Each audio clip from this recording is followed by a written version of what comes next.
Hey, everybody, what's going on? Rob Cesternino back with you. And look, I'm so pumped up. This is one of my favorite podcasts that I get to do because we are here with somebody who, of course, is well versed in all of the history of Survivor and the new era. People call him the Cirie of Jeopardy. Here he is. It's Drew Basile. Oh my gosh, Rob, thank you so much. Every time I come on here, like you make me blush more and more and more. Honored to be in the Rob Cesternino of Survivors company. And yeah, thanks for having me.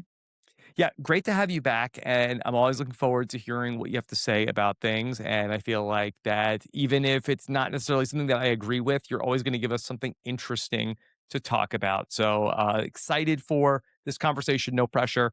What's new with you? Oh my gosh, not much. I actually, I was gonna say not much, but actually a lot is new with me very suddenly. As to these podcasts, I really do love them. Many in the audience may not know that before you go on Survivor, you go through a little period of press training, which is basically like, here's some diversity inclusion kind of rules, and here's what you should say and what you shouldn't say. And I kind of fell asleep during my portion of that. And so I just kind of am like balls to the wall in the podcast. I think if I had been paying attention for that class, You're like Rick Devens. yeah, in a way, YOLO. yeah. I'm like a worse and scrawnier version, but yes, and so since sleeping through that class, a lot's been going on. I've been watching season 50, which I think is a real return to form. I've liked it a lot more than the last two. Was on Jeopardy, and I actually have this is the first time officially, saying this, but I have a trivia game book coming out for the holidays, so stay tuned for that. Wow. And Congratulations. yeah, Do you need any thank you. book writing advice? You know, uh, yeah, well, I feel like I'm in the middle of mine. You've gone through the other side. You're gonna have to give me some tips. Give you some tips going through it. But yeah, very excited to see what you come up with. And Oh, is thank there a theme for is it tied into like is this like trivia of are you allowed to say like, hey, if you Yeah, want to no, be it on was great Jeopardy, this talking is the about it. book for you. Yeah, totally. So I thought that Jeopardy. Jeopardizing trivia questions. Well, yeah, I don't want to step on the trademarks, but I thought Jeopardy, like I you're really get it. good at like, Believe me. you got to tell the truth on Jeopardy. But then Survivor, I was pretty good at lying, So we need to combine the two. And so the format is two truths and a lie. The way that the game book works is that we've got sections for every kind of category you could think of. So there's like an art section, a history section, etc. And then it's designed to kind of like play along with you and your friends, and hopefully it's funny. I've got some great editors making it a little bit funnier, and yeah, Okay, looking forward to checking it out. Of course, Two thank you. Truths I is a Survivor preseason staple. Also, I feel like. Oh, really? We Yeah, didn't. I feel like But that. I mean, going back to Josh Wigler and some of the preseason press that he would do. So I think that there's no shortage of survivors doing two questions and a lie in the past. So this is great. oh, good. Yeah, it's a good way to train for Jeopardy or Survivor. Maybe this will be my pitch in the advertising campaigns That's and great. such. Yeah. Yeah. Okay. You were telling me right before we came on that you're battling dehydration. Yeah. Yes, I am. Well, actually, as part of writing this book, I'm on like the psychology portion now, and I was explaining this to you, but I really didn't appreciate how much of the brain was water. I mean, the brain is like 3 pounds. I mean, if you're really smart, it might be a little bigger, but like 75% of that is water. So then I've been dehydrated this week. I was so dehydrated, I felt like I was hungover, and I wasn't. And I started to think like, oh my God, all that water is coming out of my brain. My brain is shrinking. Yeah. My brain could be half the size. And I've got to go on this podcast and say all these like intelligent things, maybe. I mean, what aspirationally. And so I've really just been like hydrating, hitting the water bottle, get some Gatorades and, Yeah. kind of to refresh You gotta myself. in the This is morning what I need. too. You gotta wake up, and I wake up and I pound water, and Oh, I put like sea salt, mineral salt in the water. do you actually? I do, yes. That's like how you've made it, when you have like the Evian and you're like artisanal It's water and when it's you got sea regular salt water. in it. It's regular You got water. the I just put it, cucumbers in your eyes. I get the sea salt. And really, before you drink coffee, I tried to tell my wife about this. She's like, "No, I'm not. I'm not. I'm drinking coffee. I'm not gonna drink water before I drink coffee. But what are you Mm, gonna do? All right." But Drew, listen, the diminished brain power on Survivor, they get dehydrated, they don't eat, and that's yeah. why they make crazy decisions. And so we'll talk about where we're at. It was what this was a double episode, and thank goodness we got at least two normal tribal councils here at the final seven and the final six. And I would say that I was grateful that they did this in this way, because I kind of felt like that with the 90-minute format, I thought Mhm. that they had an opportunity to do more two tribal councils, one episode, as opposed to the direction they went with, hey, let's do all sorts of wacko Squid Game type stuff throughout season 50 and not try to squeeze two tribal councils into one episode. Yeah, it's a great point, Rob. And I feel like the selling point behind the 90-minute episodes was that there would be more time for camp life.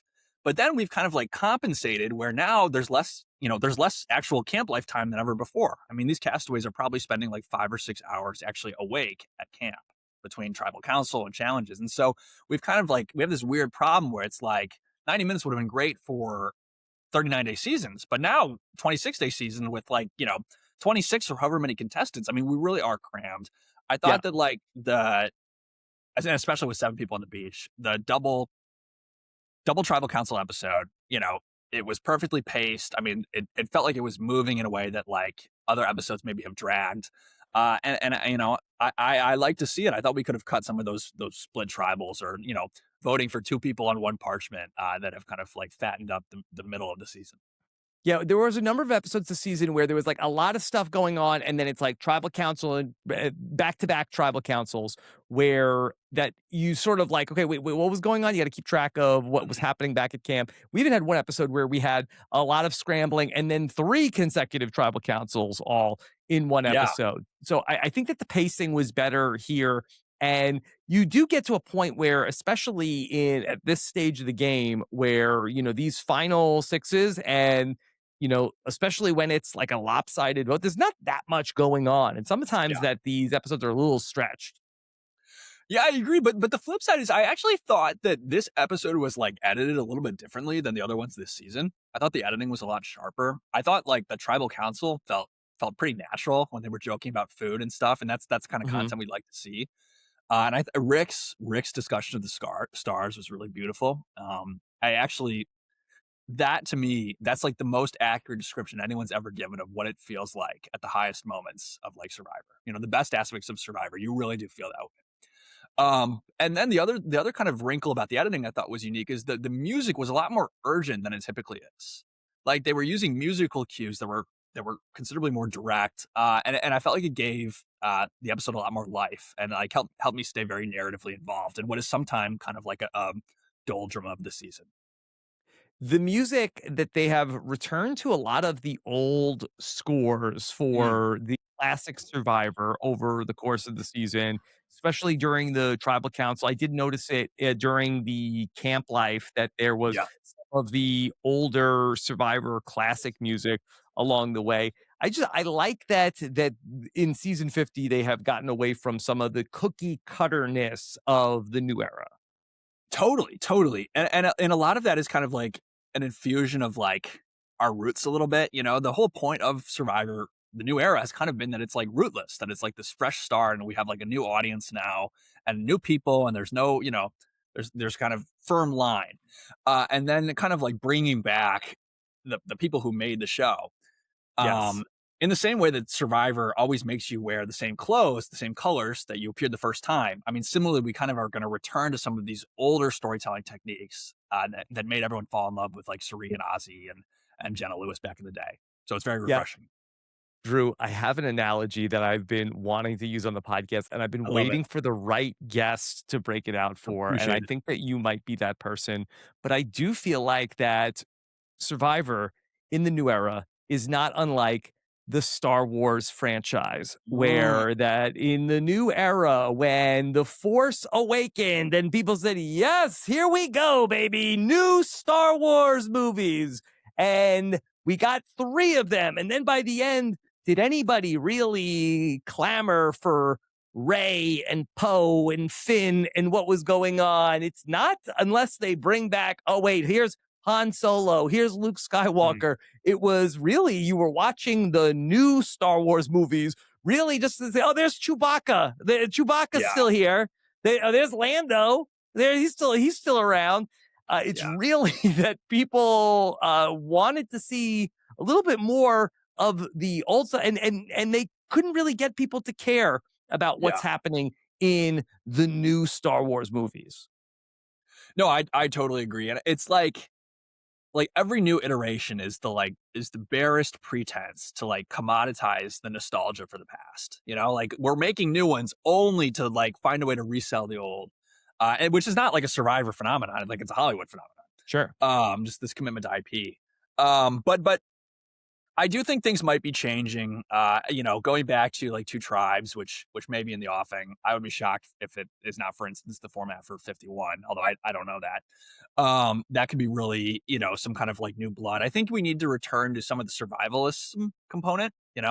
Like I think Yeah. if they got a season hammered by bad weather, which hasn't happened in a while, that would probably be really good for the show because it would kind of force a reckoning with like the actual like this isn't a script, this is like a real material event happening to new people. But yeah, I mean, to their credit, it's hard to keep something vital when you've done it 50 times. Sure, absolutely. I don't know about a totally bad weather season, maybe like a specific bad weather event, like Mm, next time on Survivor. It's the worst storm in Survivor history. But to do a whole bad weather season, that doesn't necessarily make for like an exciting gameplay. Like some of these seasons, like Samoa or Philippines, where it just like rains for 20 days in a row. Everybody's just sort of like in the shelter, like huddled up. You can't get them to go out and do stuff. you know what the last true bad weather season was, Rob? Well, 49 had, like, brutally hot conditions, Oh, I don't know. and that was bad too. Fair enough. Okay, well, the last one I was at least aware of was David versus Goliath, where it like Yes. famously rained the entire season and they were totally miserable. But like, I need them to suffer a little bit more so that we kind of like can like see through the cracks and get some authenticity and like get some pain. I Yeah. think that would that would be good. I like that. Yeah. So Okay, well, let's get to the actual final, 7 and 6 votes that happen in this episode. Let me start by asking you about Rick Devens, where mhm. I've sort of theorized, with Rick Devens and the game that he's played and the celebration of Rick Devens. I do think that Rick Devens might spark for some new, interesting play styles as Survivor heads into the 50s. Less people optimizing for the Mm. perfect strategic move of how do I really lower my risk level as long as possible and then wait to strike and make my one big move at the end. I do wonder if Rick Devens might really usher in an era of more players going for the glory. That's a great point. Yes, And the it's a car great point. loved it. Yeah, yeah, yeah. I know, really. Honk if you Getting think some I'm right. yeah, sorry. Getting some applause outside. Yeah, it's a great point on a couple different levels. I was talking with Tyson fairly recently, and he told me something I thought was so insightful. He said that playing on a returnee season is actually no harder than playing on an original season. Because when you come back, people play the same exact way and make the same exact mistakes, almost by necessity, that they did the first time. And I think that one of the two advantages to having a returnee season is that you're infusing all of these different ways of playing the game into the new era. So like when we get 10 seasons in a row of Fiji, it kind of optimizes and rationalizes, and putting some new blood in could be a way to get like some of the risk taking that we loved in the 30s. And the second point about why Rick is good, but why also like Rick being on a new season is good is because it shows future contestants that like, okay, Survivor is a great experience. You want to have it again. Don't play safe. Like we're going to invite people back like Rick and like Q who are really bold. And so then people can start, I mean, they're playing to win, but they're also playing to come back. And so that can be really beneficial too for like encouraging the big moves. Yeah. Um, yeah. Can I add to that? And also, I wonder if there's also a result of that. And I don't know how much of this is the show itself or the fan base, but in addition to a celebration of Rick in the season, I feel like that there has been a real flogging of Joe. And to the point where, Yes. and Joe was so celebrated in season 48, Yeah. where Joe came back here in season 50. And while Rick was really hoisted up as like, now that's how you do it on Survivor, like Joe has really been made to and again, I don't think that they've really destroyed him in the edit, but it's really like a teachable moment for, hey, don't play like a Joe. People who are coming to go play Survivor, play like Rick.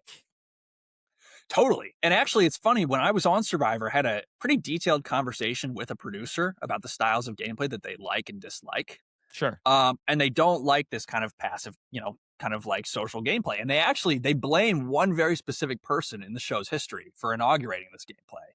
Oh, Who interesting. I don't want to, say because they're a friend of the pod, but they have like a specific person that they dislike for this kind of style. And it's a person who's a friend of the pod that they Yeah, dislike. somebody, I don't know, a friend of the pod could be strong, but like somebody prominent fairly in the community that they don't like and that they blame for this. And this would comment in the comments below who you think. Yes. Can you give just a little bit more information about what? Can you just describe the style of gameplay that it is that they don't like? Is it an overly optimized, Yeah. safe Overly gameplay? optimized, safe, social, going with the numbers, just kind of like doing the least controversial, wishy-washy decision. This person's a winner. Um, Hmm. but yeah, this is Okay. I feel you talked about it so much. I gotta say it. Basically they, Adam from Survivor, Millennial versus Devens. Oh, okay. Yeah. Because I felt like that Adam was, I thought, kind of celebrated in that he was Rick Devens esque in Winners at War, where he was really doing everything in his power to try to make his mark on the game, including that very similar to Rick Devens. And you could, I think, trace the DNA of what Rick Devens does in this season to what Adam Klein tries to do. I mean, I Yeah. feel like that they're not even, I think they're the same side of the Mr. Beast coin of the, hey, it was worth a shot is Adam Klein's mantra. Yeah, I mean, I agree with you. I think that probably some of the kind of, animus came from like the consulting business, Yeah. where suddenly reality TV casting, was demystified. I do think that season 33 is where this voting block talk really started. Yeah. Which has kind of like gone underground and it's just become Yes. such the default consensus that it's like not, um, Yes. that we don't even call it voting blocks anymore. But then Well, the thing about Adam is that Adam's game has always been like, or at least in the first season, it's like, I'm going to have this big blow up come the early merge because I get too excited. And then I'm going to retreat to the voting blocks. And then he made the same mistake on Winners at War, where he was like, I'm going to get too excited. I'm going to have my blow up. Only, there wasn't a back door available to him. yeah. And the thing about Adam is also that he ends up being part of the group that takes out David Wright, who we know was, a big favorite in Yeah, season 33. And then it's right after that, we end up with the final four fire making, which ends up being the way totally. to reward the more deserving player in the eyes of the show, who wants to reward the provider, the people who, have a certain skill set. And so maybe that ends up being sort of like an answer to like, hey, you want to play passive and just lay in the weeds? Well, you're not going to Yeah, get through making a fire yeah. Which is, until which is Gabler true. comes And along. we'll have to bring that back up when we talk about various, win scenarios for people in this season. But yeah, I forgot how we got to this topic. Yeah, we were talking about that the future of Rick Devens. Survivor and how much Rick Devens is going to inform that, and a real like castigation of the philosophy of Joe. Well, part of it seems to be that they are kind of like grooming Rick to be the next host. I think. I don't think that's You too think much to so? say. Oh yeah, I think so. With the podcast and the kind of like idea, which ended up getting nixed, but that he would be like the fire token vendor on season Yes. 40. And then when Joe was doing, or when Jeff was doing the challenge, he was like, Rick, you Yes. can commentate on this. Like, okay, nudge, nudge, this is like, the conspiracy theorists have this term for like, like priming, when they'll like leave clues in the advertisements of like the next, pandemic or election or whatever. But Right. this was like, we were getting primed there. Um, but the flip side, of course, is like Joe. And I do think that with Joe probably played the exact same way on 48. Mhm. But that just due to like the exigency of like having Eva there and Eva having like a fairly difficult time and relying on Joe, you're kind of like forced to take, a certain position on Joe just by the, you know, Yeah. even if you don't like the gameplay. But I'm feeling bad for Joe. I don't want to do the Joe pile on. I Oh, think I feel bad for Joe too. Like, yeah, I think that Joe is, I think having a really hard time with all of I this. know. And, Joe just like, they asked Joe to come back. He's like, sure, I'm going to come back. He was the same exact guy. And like, I feel like Yeah. it's been a real pile on. I know, just some of the comments he's been making on social media too. I do think that like going on and like getting to the returning is always really hard, especially if you're not received the same way. But additionally, like it's looking like Joe is going to be coming into close to the final three with no win equity. Just from Mhm. I don't think I'm breaking news. So I I Coming don't think off a Joe. season where he lost in the final three. Yeah, exactly. And so it's like if to lose in the same exact way and to be hated. I mean, that could be really difficult. So it's unfortunate that Joe has to be like the sacrifice to move away from like loyal kind of like coalition building gameplay. But probably Yeah. for the health of like season 51 and 52, it's for the best. There's so much of this season has been about pre-existing wounds and scars that people are And dealing with. And day one alliances, yeah. day one alliances, sure. But in the case of Joe, I feel like that he came in with this season where some like a very fresh wound of that Kyle and Camilla played him a little bit at the end. Yeah. And I think that he's like, I'm not gonna let that happen to me again. And in fairness to Joe, that is not what happened to him again here in this season. But it does feel like that the whatever adjustment needed to be made like was not the adjustment that he made going into this game. And it's interesting that he could end up in the same exact spot, but due to different circumstances. Yeah, totally. And Jonathan is a great comparison, and it's actually probably be interesting to talk about why they both like don't seem to be respected. But Jonathan's lesson from playing a relatively loyal game based on strength is that I can't do that. I need to be strategic. I need to actually use that like preconception that people have of me and launder that into like deceptive gameplay. Where Joe's lesson was like, okay, I played this strong loyal game and I got deceived. I need to be better about sniffing out deceivers. That was the kind Yeah. of like logical next step that Joe made. Like I just need to be a better lie detector. So he should buy two truths and a lie for his third run. But the kind of like opposite correction that people in theory should have made, but also I think somewhat of a defensible one because from the past few seasons, with the exception of maybe uh 47, like the tightest group really does well in the new era. This tight core of like Sophie, Rizzo, and Savannah, which he may not have seen the Mhm. entire way, but was spoiled on. They carried the day. Reba carried the day. I mean, his kind of coalition with Eva and Joe and David and whoever was there, they won. So the kind of like tightening down on this kind of like loyal core phalanx strategy is not like absurd to me. But yeah, it was the wrong call for the season. Yeah.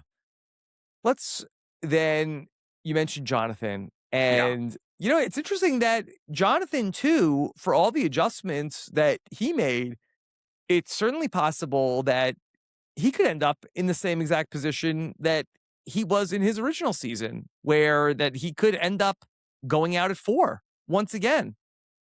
Yeah,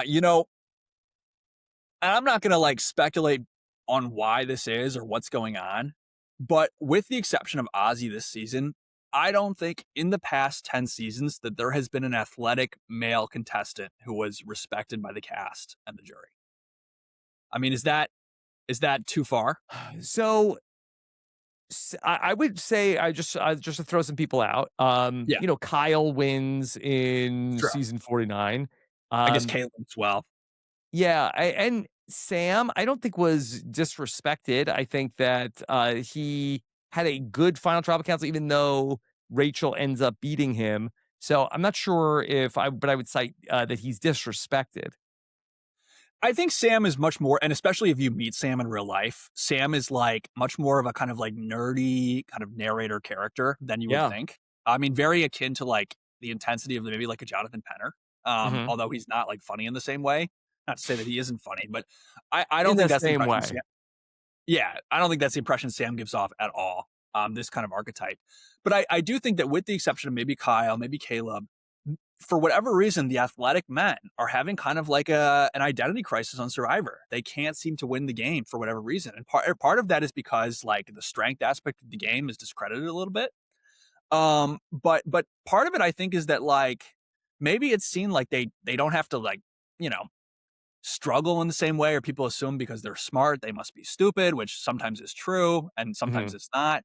But for whatever reason, they just can't get any traction and they can't get past the kind of like meathead perception. So I Yeah. think it's kind of interesting. That is interesting. I do wonder why that is. If you have like a big, strong guy who wins a challenge, it's almost like, yeah, of course he's gonna win the challenge. Like he's a Yeah, big, strong guy. Maybe there's something wrong with the challenge if that's who won the challenge because he's big and strong, and so they don't get the same credit for winning a challenge that maybe somebody else might get for winning a challenge. Like it's not that impressive. totally, totally. I completely agree. And if you like skate to the end on immunities, it's almost a sense of like, well, that's actually discrediting. You didn't really play. So Hmm. I think that the strong guys are kind of in like a tough messaging position. And Jonathan, for instance, Jonathan may be a little bit manipulatable, as Cirie says, although he actually, wasn't manipulated this time. Um, but to me, he's a guy who really has done something very unique and changed the way he played fairly successfully. And he's making a lot of good moves.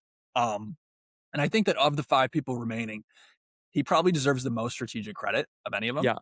And it's just people nobody's going to give him that credit, So it's kind of an interesting thing. So I don't disagree with the first part of what you said. I do think that Jonathan's played a really good game. Why do you feel like people won't give him credit? Because I kind of feel like if he gets to the end, I think that Jonathan has a really good case to make. Yeah, and certainly he needs that kind of coach coalition to come in clutch for him. I think that he's in a tough spot because number one, he's new era, and there is a kind of general sense that people don't want the new era to represent Survivor, period, but especially Survivor 50. The castaways don't want that, even many in the new era. So that's the first thing he's butting up against. But the second thing that gives me pause is the way that like things have been edited with Aubrey especially. So like Yeah. he was claiming credit for it, and then it flashed to Aubrey, and then he was like Ozzy was the kingpin just after like Cirie says Ozzy was like a moron. So that kind of gives me a sense that like the credit that Jonathan maybe does deserve for putting some of these moves out there, and for taking swings isn't being allotted to him. That's kind of Yeah. my kind of reading of the edit. Do you see Jonathan more likely as losing in the final three or being taken out before the final three? I kind of see Jonathan losing in the final three. I think he's getting a great runner up at it. And the question is like, is he there with like Tiff, Rizzo, or Aubrey? Like which of Yeah. those three is winning the game? I see Jonathan more getting taken out before the final three. I do feel like that if Jonathan gets to the final three, I do see him winning. Yeah, because the thing is, he especially compared to the others, like, and maybe we disagree, but he's played a really good game. Like, I Yeah. think he's played a deceptively underappreciated game, and Yeah. he did go out at Final Four the last time, so it's very plausible. There's an 11-person jury. I'm just like, and I think I'll make a video this week where I'll try to like Yeah, map the final three scenarios. But just looking at it, you feel like that Jonathan has some good allies on the Mm, jury, especially if Jonathan doesn't sit with Joe at the end, although Joe could be a beatable opponent for Jonathan yeah, in the final three.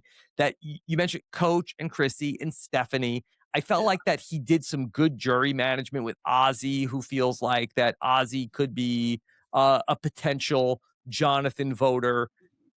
Maybe you have to really squint to figure out where the maybe two more people come from, but he's got like a base already.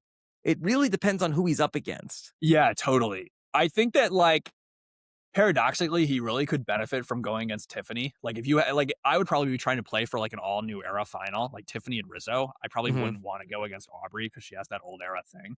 And they could split Um, votes, Tiffany and Rizzo. Oh yeah, totally, totally. Yeah, well, yeah, because it's tough because whoever Cirie backs Yeah. will get the votes there. It's going to kind of be like a funnel. I mean, Cirie Yeah. has such a magnetism on this cast.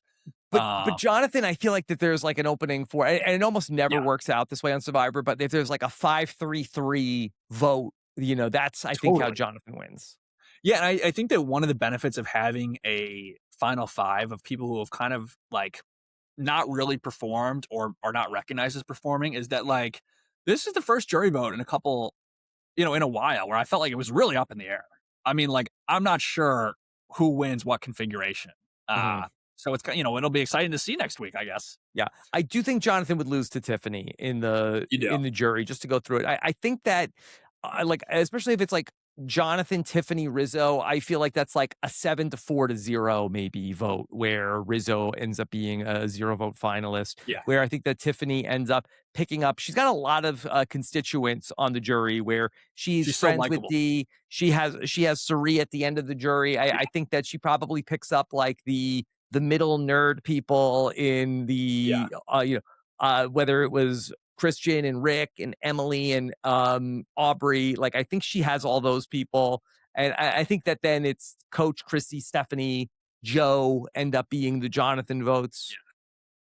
Yeah, I think if you're Jonathan, you are 100% playing towards the Rizzo Mhm. endgame at this point. Yeah, Um, it ends up in that scenario. Like, yeah, I think this feels a lot like, and it's interesting because we talked about it with this final six with Aubrey and Cirie there. It feels a little bit like a Survivor Game Changers, where you have totally. and probably Sarah was doing more than Aubrey has done to this Yeah, point, where you had Brad who stood there at the end of the game and he's like won all these challenges.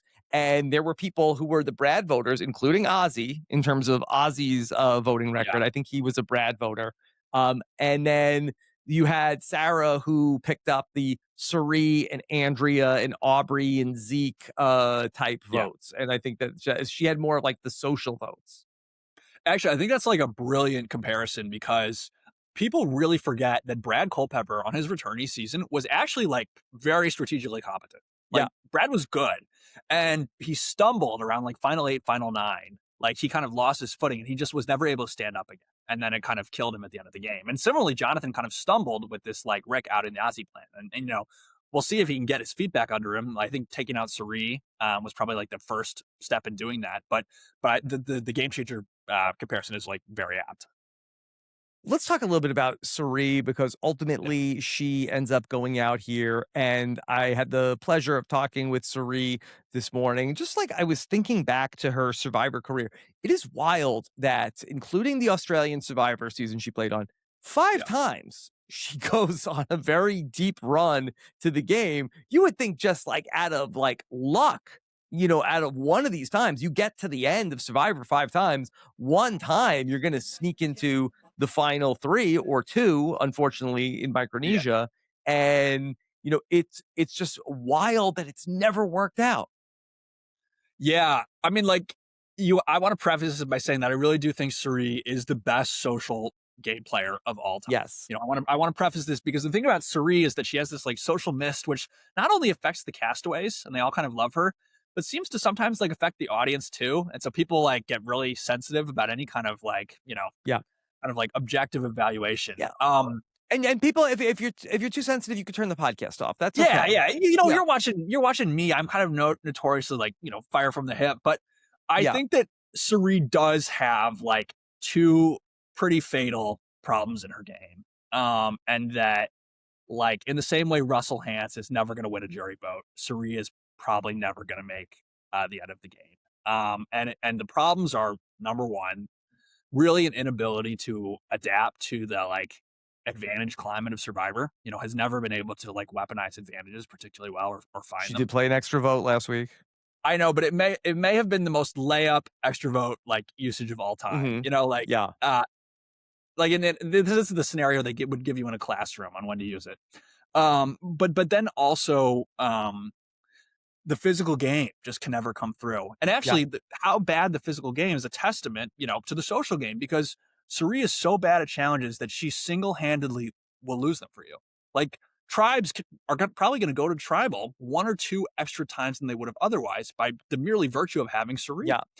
And yet she's so good socially that doesn't matter. But it always comes down to the to bite her at the end. Yeah. It's really interesting. I'll agree to disagree on the advantages part of it, but in terms of the quality of the social game, I wonder if Cirie's social game is so good it's actually a detriment. Because when we Mm, compare her to other players that are sort of like in her category, players who make it deep into the game, who don't have the ability to win challenges, who win, I think of Sandra. Sandra comes top of mind. Who's won twice. But the thing is about Sandra is that she is not so polished with her social game that everybody adores her. She pisses people off. She's a bit of a firebrand. And you have players like Russell who think like, I'm going to take Sandra to the end and I'm going to win the game because no one's going to vote for Sandra. And Cirie comes built in with like, oh my God, we all love Cirie. And nobody would ever, except for Ozzy maybe, yeah. consider bringing her to the end. So it's sort of like it sounds good on paper that she's got this incredible social game, and which helps her because she doesn't win the challenges.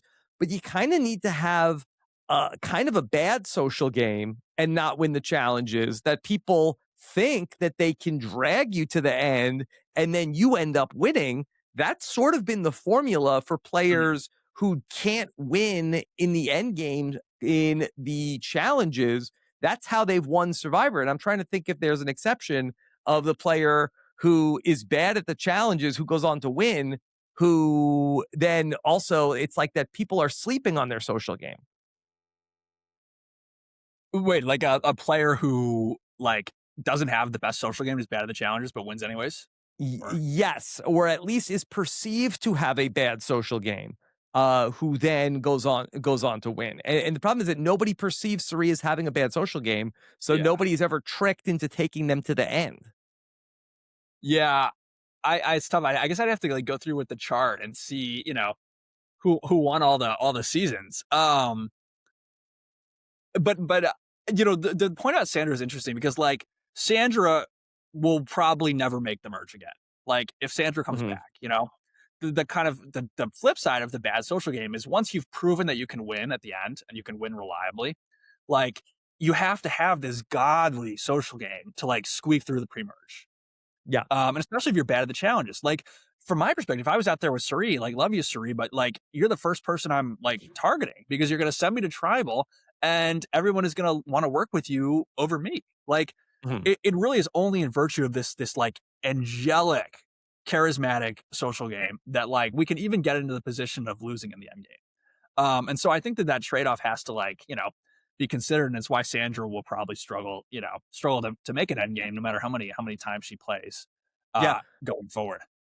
But for a while, she really was thought of as somebody who you could just bring to the end and wasn't Yeah. necessarily like when her game was less respected, she was probably more dangerous.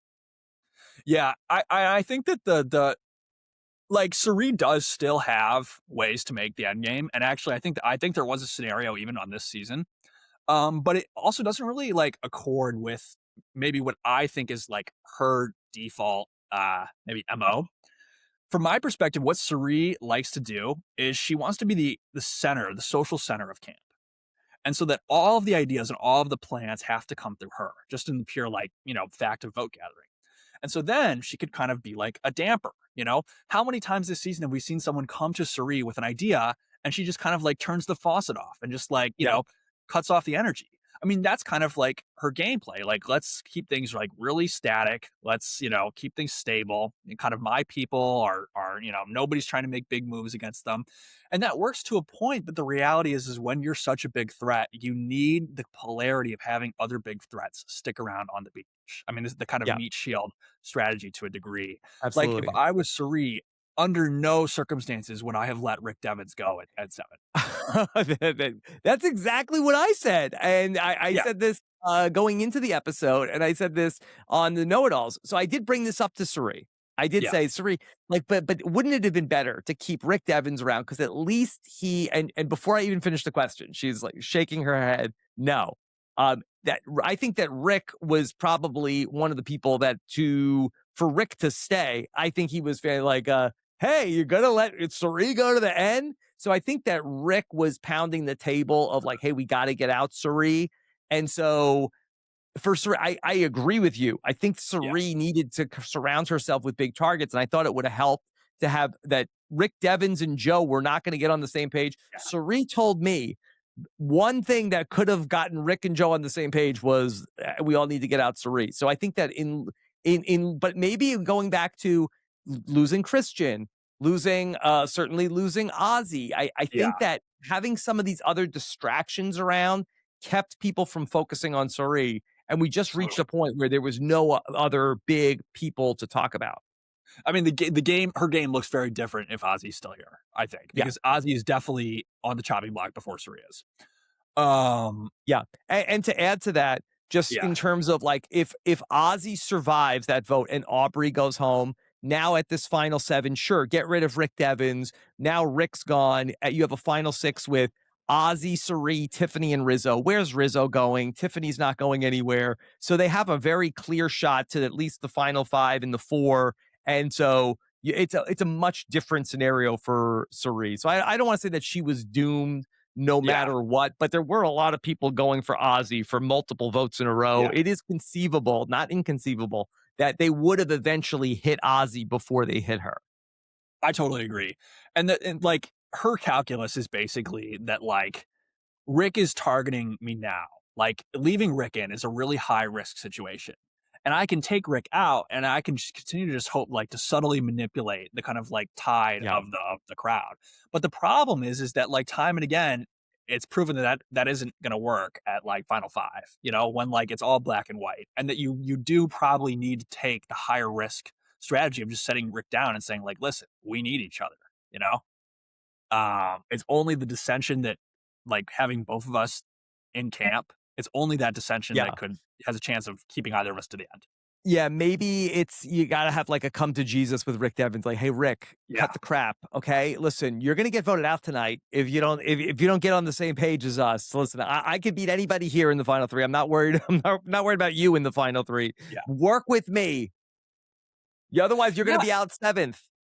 And the thing is I don't think Rick is like unamenable to that position, because like what it really is it's a performance. Like you stick around with me and we can kind of Yeah. perform this like antagonism. Yeah, the problem is that then you go to tribal council, and here's how Yeah. this plays out. At first, that's not really a Cirie's game. I'm gonna like strong arm you. That's like a Boston Rob Totally. type game. You get to tribal council, and Rick Devens is like, "Okay, everybody. So Cirie told me this today that she could beat anybody in the final three, and if I don't work with her, she's gonna be like, can you believe that?"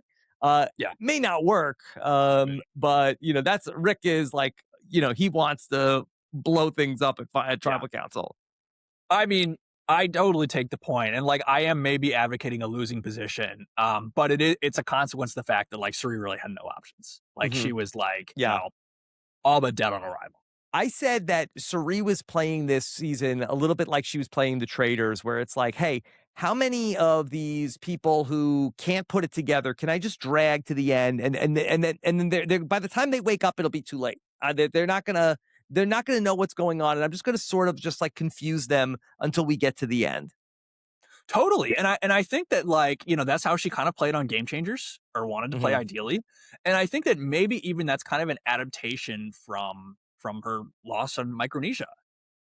Like if she had opted to like side with like Alexa and Natalie over Amanda and Parvati, who knows how things would have shaken out. But it's been a while since I watched that.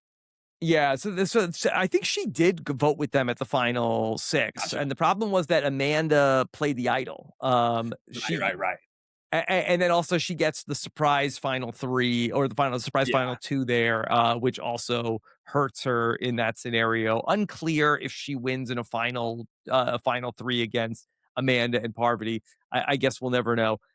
It is interesting to think of like which was the season that Cirie was the closest to winning. I think it might have been that one though. Yeah, I think that one too. I mean, like if you losing a season based on fire making, I didn't watch Australian Survivor, but it seemed like if she had made it, she would have won. I think that's probably like.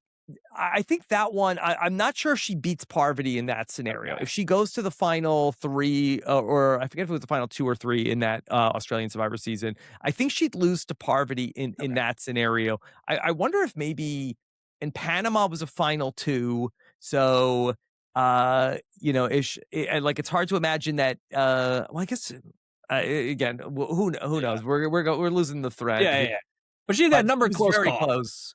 She Yeah. was very close a number of times.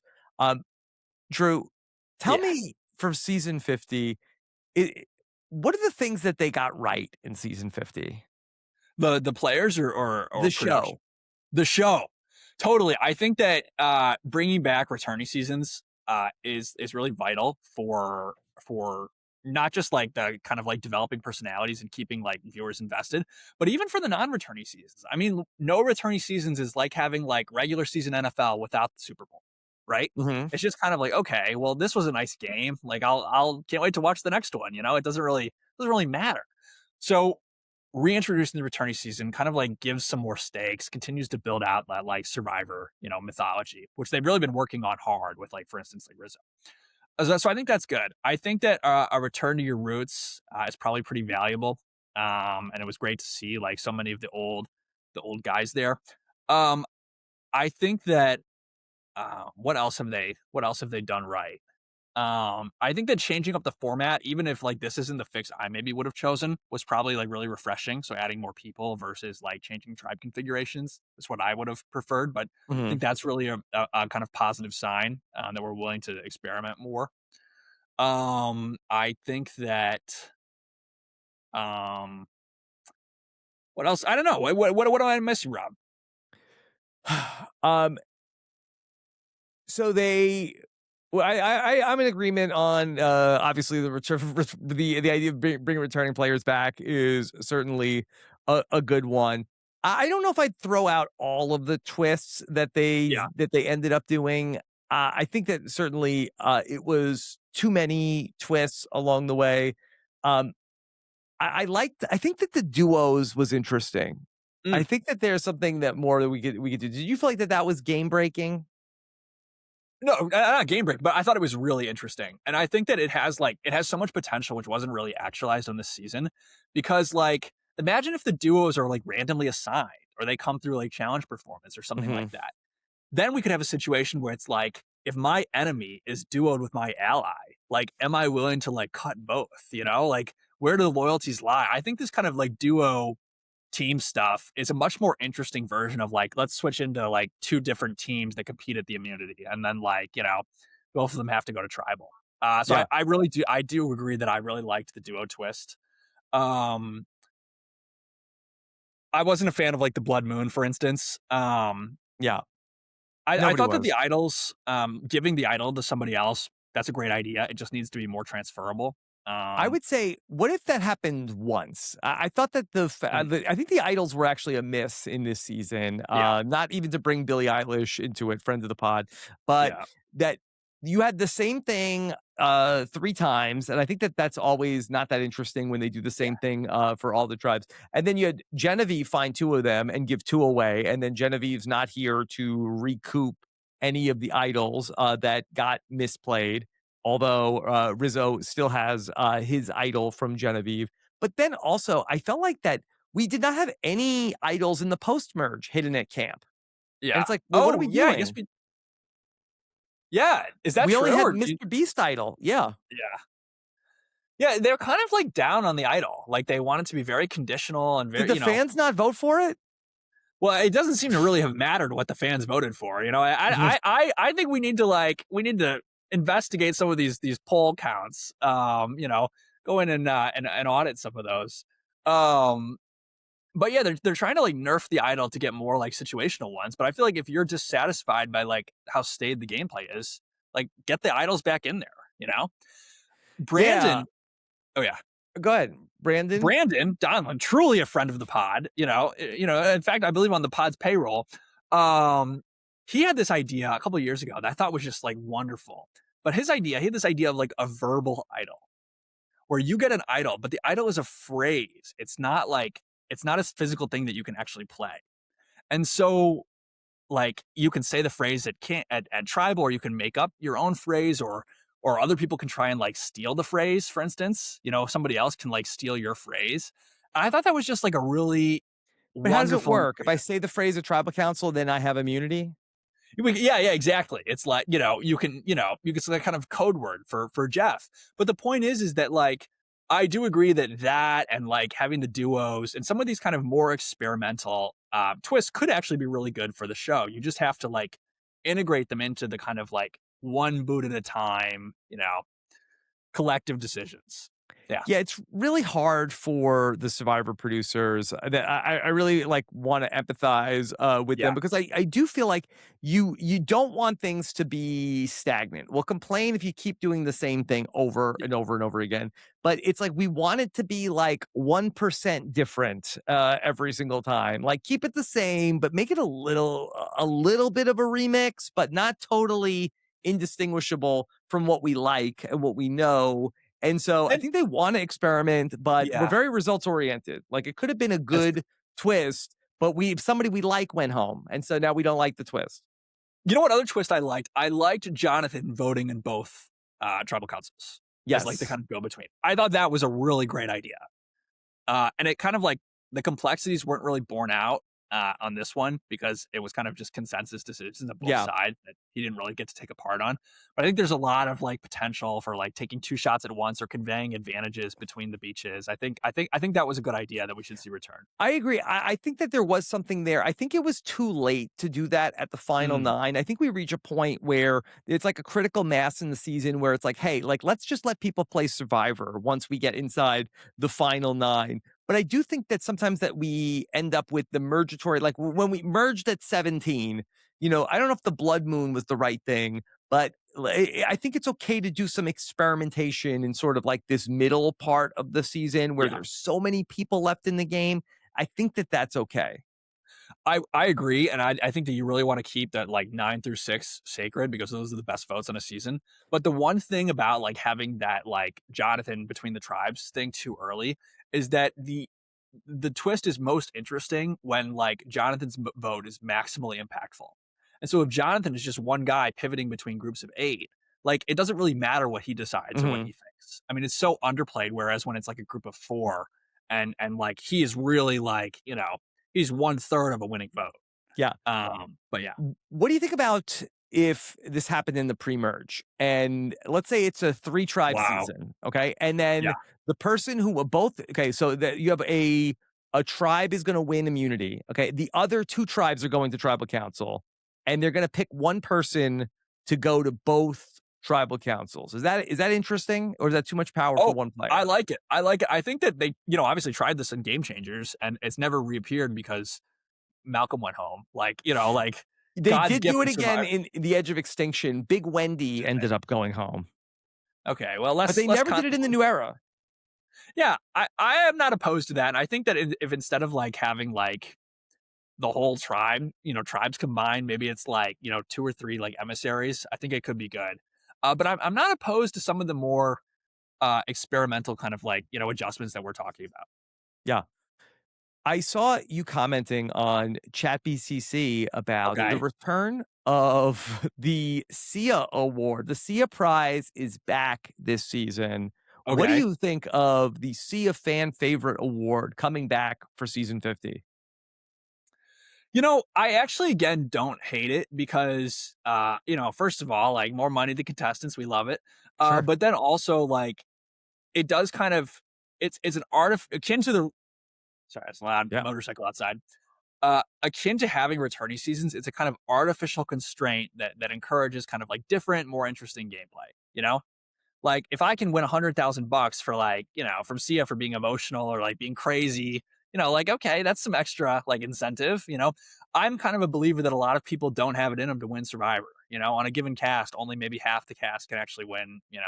Win Survivor Hmm. comfortably on their own merits outside of extenuating circumstance. So it kind of gives some life to some of these people Yeah. to get out there. What? Can I Yeah. ask you, what do you think happened here with the SIA award? Because, SIA was, paying out this money hand over fist. I talked about it at the time that it seemed like it came from Jeff. Like, hey, just so everybody knows, we're not doing the SIA thing anymore. SIA's giving out too much money. We're not doing it. It seemed like it coincided with you had Banu, Yeah. who came out and was playing for, because I don't think we got anybody for season 46. 46 was the first season with Yeah. no Sia award. And it was at the end of the season, it was like, oh, is anybody going to get the Sia money? And then it wasn't happening. They had already shot Survivor 47, which also coincided with the chickens, who we had not seen for some time in the whole new era, I believe.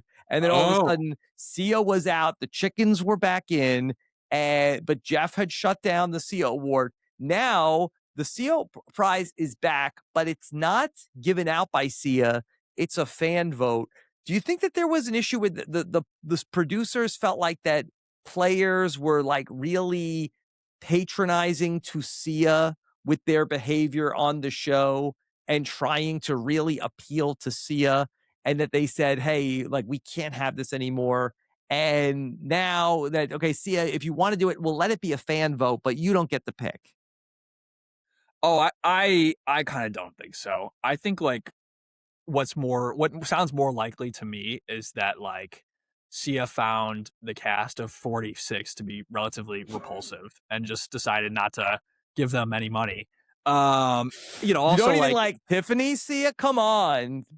you know, I think they probably should just wasn't a fan of the season to give them. The thing is too, it's like sometimes I feel like maybe Survivor like dips beneath its station a little bit. Like you guys are the best in the business and you've been doing this forever and you're truly at the top of your game. And there's no reason for like, to lack of a better word, prostitute yourself to Zach Brown. Like there's no reason to like Mhm. be doggying after these celebrities. And like Billie Eilish, we have to say Billie Eilish's name every time. And then she goes on a podcast and is like rolling her eyes, like rolling her eyes talking about to the show. Oh, yeah, Survivor. I think I wrote something for them. I wrote something for them. I was like, are you kidding? Why are we like, it's one thing, I'm really a team player, even though I criticize the show Yeah. sometimes. I ride or die. Like I'm a good soldier. And so if it's one thing to have these celebrities on, if it's like it's the way to the future. But if, why should we be so beholden to what some like musician in LA thinks about Yeah. the program? And unfortunately, the show really kind of wants to be thought well by these people. And so I just can't imagine Mhm. a situation where they're going to see it saying, "See ya, we love you, but like, get out of here." I just don't Mhm. think so. Yeah. Well, at least Mr. Beast ponied up $1 million to like put into the fund for Survivor. Oh yeah, I owe an apology to Mr. Beast. Like, me, Mr. Negative, I was like, this is ridiculous. Like, this guy from YouTube. I thought he was such a mild-mannered young man. He clearly had Mhm. so much respect for the show. He didn't want it to be about him. I was very pleased by I enjoyed the Mr. Beast cameo. But the point is, it's like from the show's perspective, like why are you bringing on your competition and being like, look at this guy, isn't he awesome? You know? Mhm. Yeah. It's like, yeah.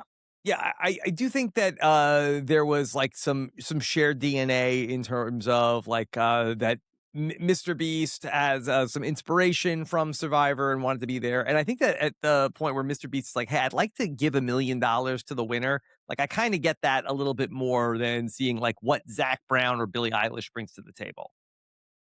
I do agree. And I think that like Mr. Beast, coming on does make kind of like more like sense than the other two, for instance, and like, promoting Zach Brown's album.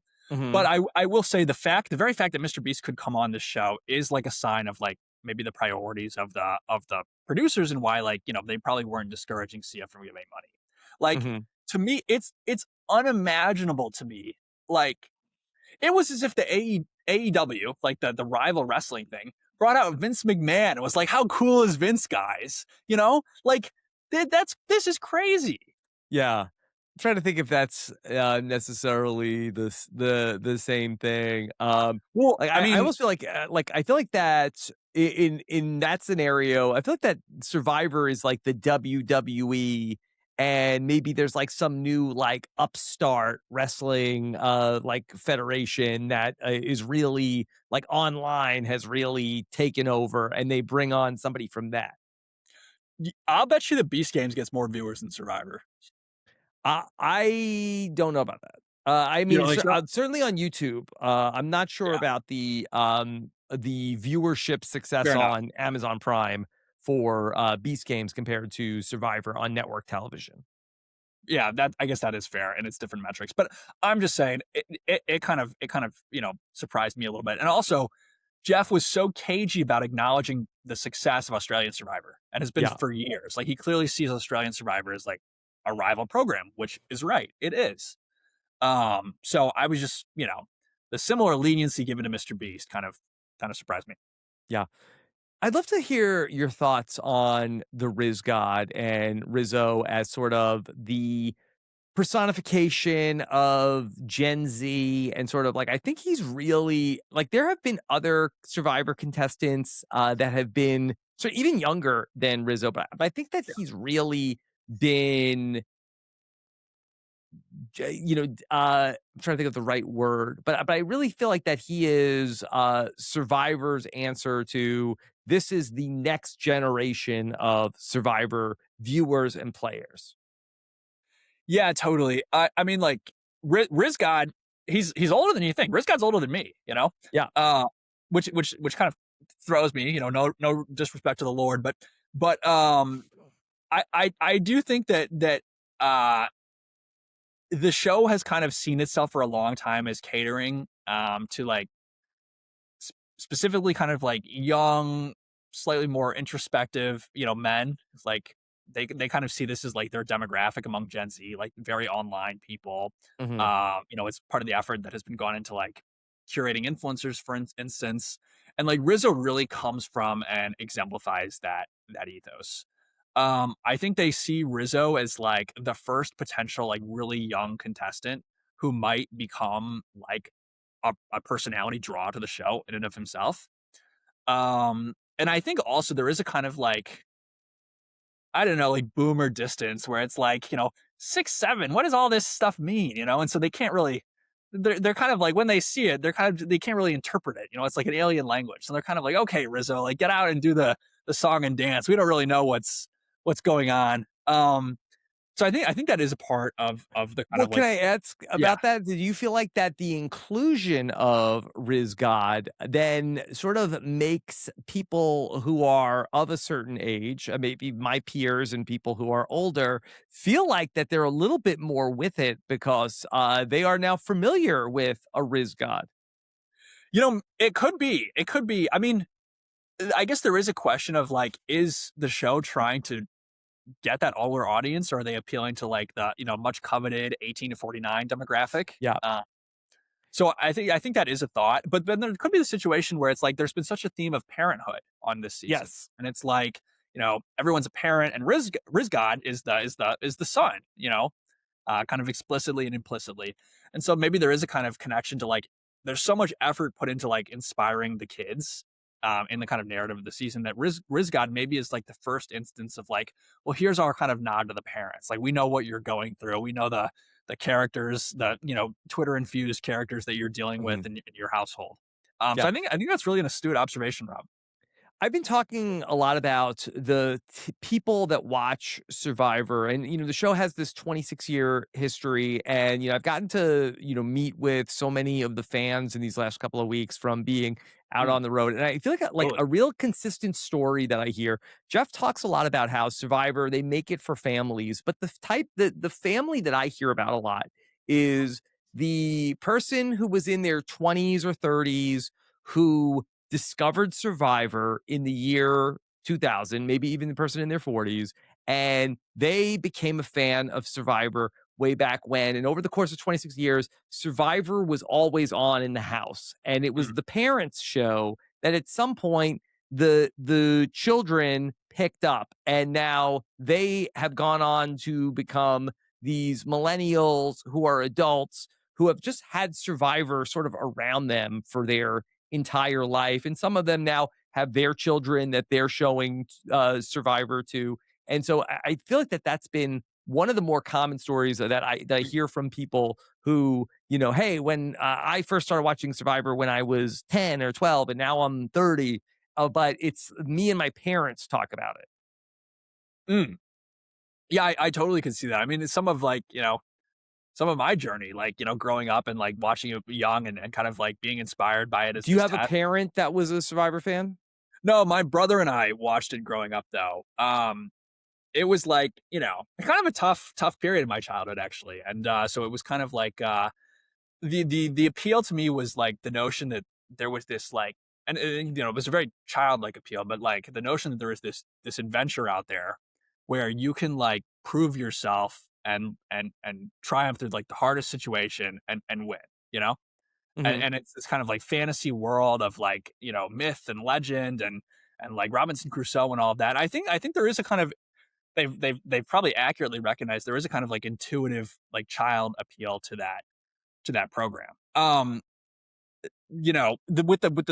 not sure really how to like parse or interpret the kind of like millennial genealogy of like it's in the family and it's passed down. Because that might almost be like an assurance that like, okay, we can stop catering to all this family shit. Like, we've Mhm. got our gentry viewership that's just gonna like patrilineally go through the generations. We can do whatever we want. They might be able to draw the opposite message from that. But yeah. Yeah. I do think that when they talk about the show being for families, there are stories of optimism and hope. And I do think that Cirie's story that is interspliced all Mm, throughout her 20 some odd years history. But there are a lot of things that come up on Survivor that I don't necessarily are for families that we don't always talk about either. yeah. But so for Rizzo, what do you think his outcome ends up being on the season? You know, I don't think Rizzo is gonna win the season. I'll just start by saying that being a really young player, and I know Rizzo is like 26, so in theory he's actually entering like the perfect time, that perfect block to play Hmm. Survivor. But in point of fact, he comes off really young. I mean, he comes off as though he's like a college freshman, I would say. Um, Being a young player is hard on Survivor because you really have to work to be respected. If Xander had been 30 rather than 20 or however old Yeah. he was, I mean, he gets a different level of respect from people like Evie and Tiffany who see him as a kid. And so Rizzo is kind of in a tough situation because his game is to be kind of like smarmy and talkative and jokey, but in doing so, you're destroying your credibility and respect in front of the jury. So it's kind of like I'm setting up to similar to Cirie, maybe I'm setting myself to play a really good long running game that can't win. As a younger player, I got to experience kind of what you're working against when you are the youngest person on the season. When people might have a tendency to see you as immature because you are immature. And the kind of conclusion that I took away is that you have to be aggressive. Like if you're a younger player, like you have to be like very forceful and aggressive, even at the kind of consequence of seeming immature. And credit to Will Wall. I mean, Will Wall realized this at 18. Will Wall was out there and he was just a kid. And then he came into the mid merge and he said, I'm not going to win the game. Nobody respects me. I have to make aggressive moves, even if they're like strategically suboptimal, to earn respect. And major props Yeah. to Will for that. But He invented the Survivor resume. We talk about it in the book. really interesting guy. And actually on YouTube you can go find he went and played like Survivor Ohio State after Mhm. being on the season. And he was like a total dominant presence on the show. And I thought like, Will Wall is maybe somebody who, as people talk about Julia Sokolowski as like kind of like before her time.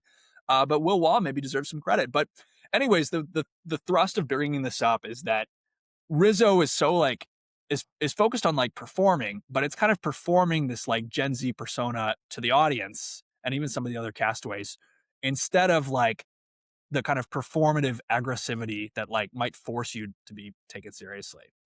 Like I was at a bar in Chicago. I'm going to law school, Rob. I'm going to U Chicago. Uh, by the way, and I was at a visiting campus and I was at a bar in Chicago and there were all these like 17-year-olds and they were like, in the bar, of course, fake IDs.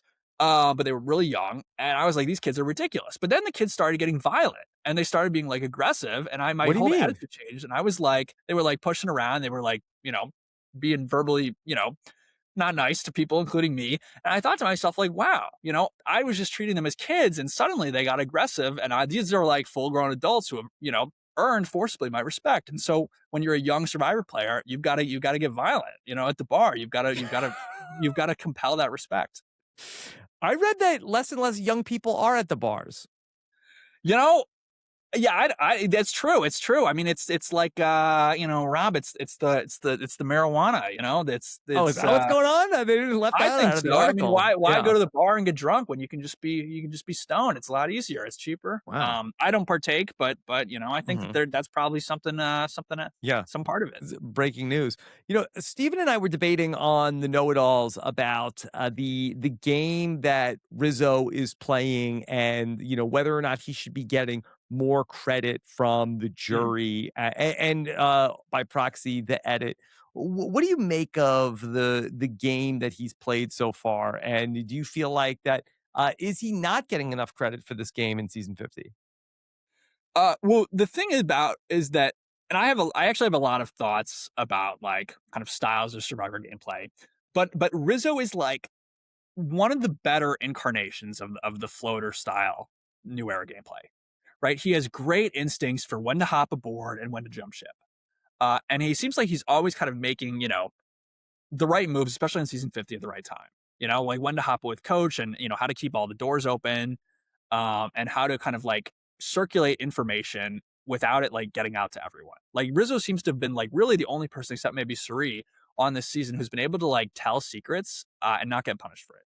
And I think that, that's striking. I mean, that's not, Mhm. something to dismiss out of hand.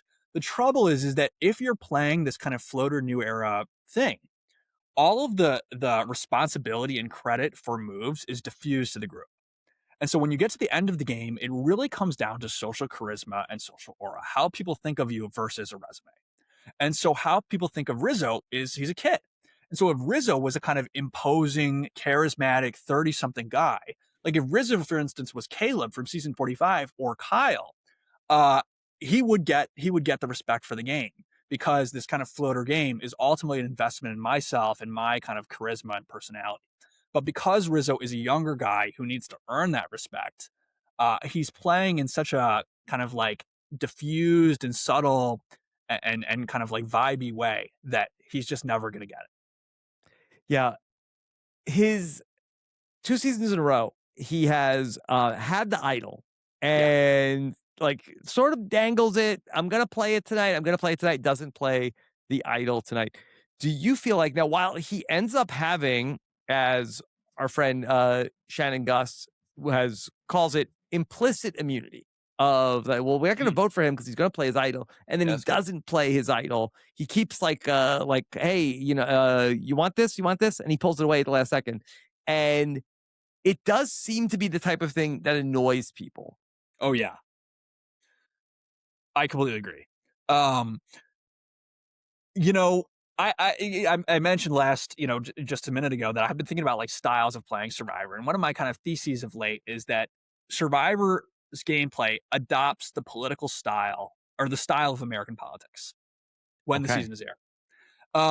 And there's a kind of lot to, you can untangle that, but like the relatively basic conclusion is that tribal council is like the place to represent power, and so you kind of accrue standing in front of the jury, in front of your peers by like representing strength in tribal council. So you can't let yourself get interrupted. You have to have the best answers, things like that. Those are ways to accrue power. But one thing that's fatal is this kind of like give and take, like, I could be powerful, but I'm not. And so it's when you go to a tribal and you have an advantage and you bait again and again that I'm going to use it and I don't, it diminishes yourself because people don't take you seriously. Number one, oh, he's not a threat because like he keeps getting away with like flaunting this thing, and not getting voted out. So there's probably a reason for that. He's just not a big enough target. He's not impressive enough for him to have to use it. But then the second thing is it makes you seem ineffectual. Oh, this is somebody who can't execute. This is somebody who's all talk. And so this kind of like Tony inspired, acrobatic maneuver with the advantage is actually like politically devastating because it's basically showing that you're full of shit. And all credit to Rick for immediately realizing that this kind of like performance was extremely costly in his position in the game. He does the performance. He realizes actually like, oh, I've totally hampered my social position. And he says, this was a mistake. This was fake. My bad.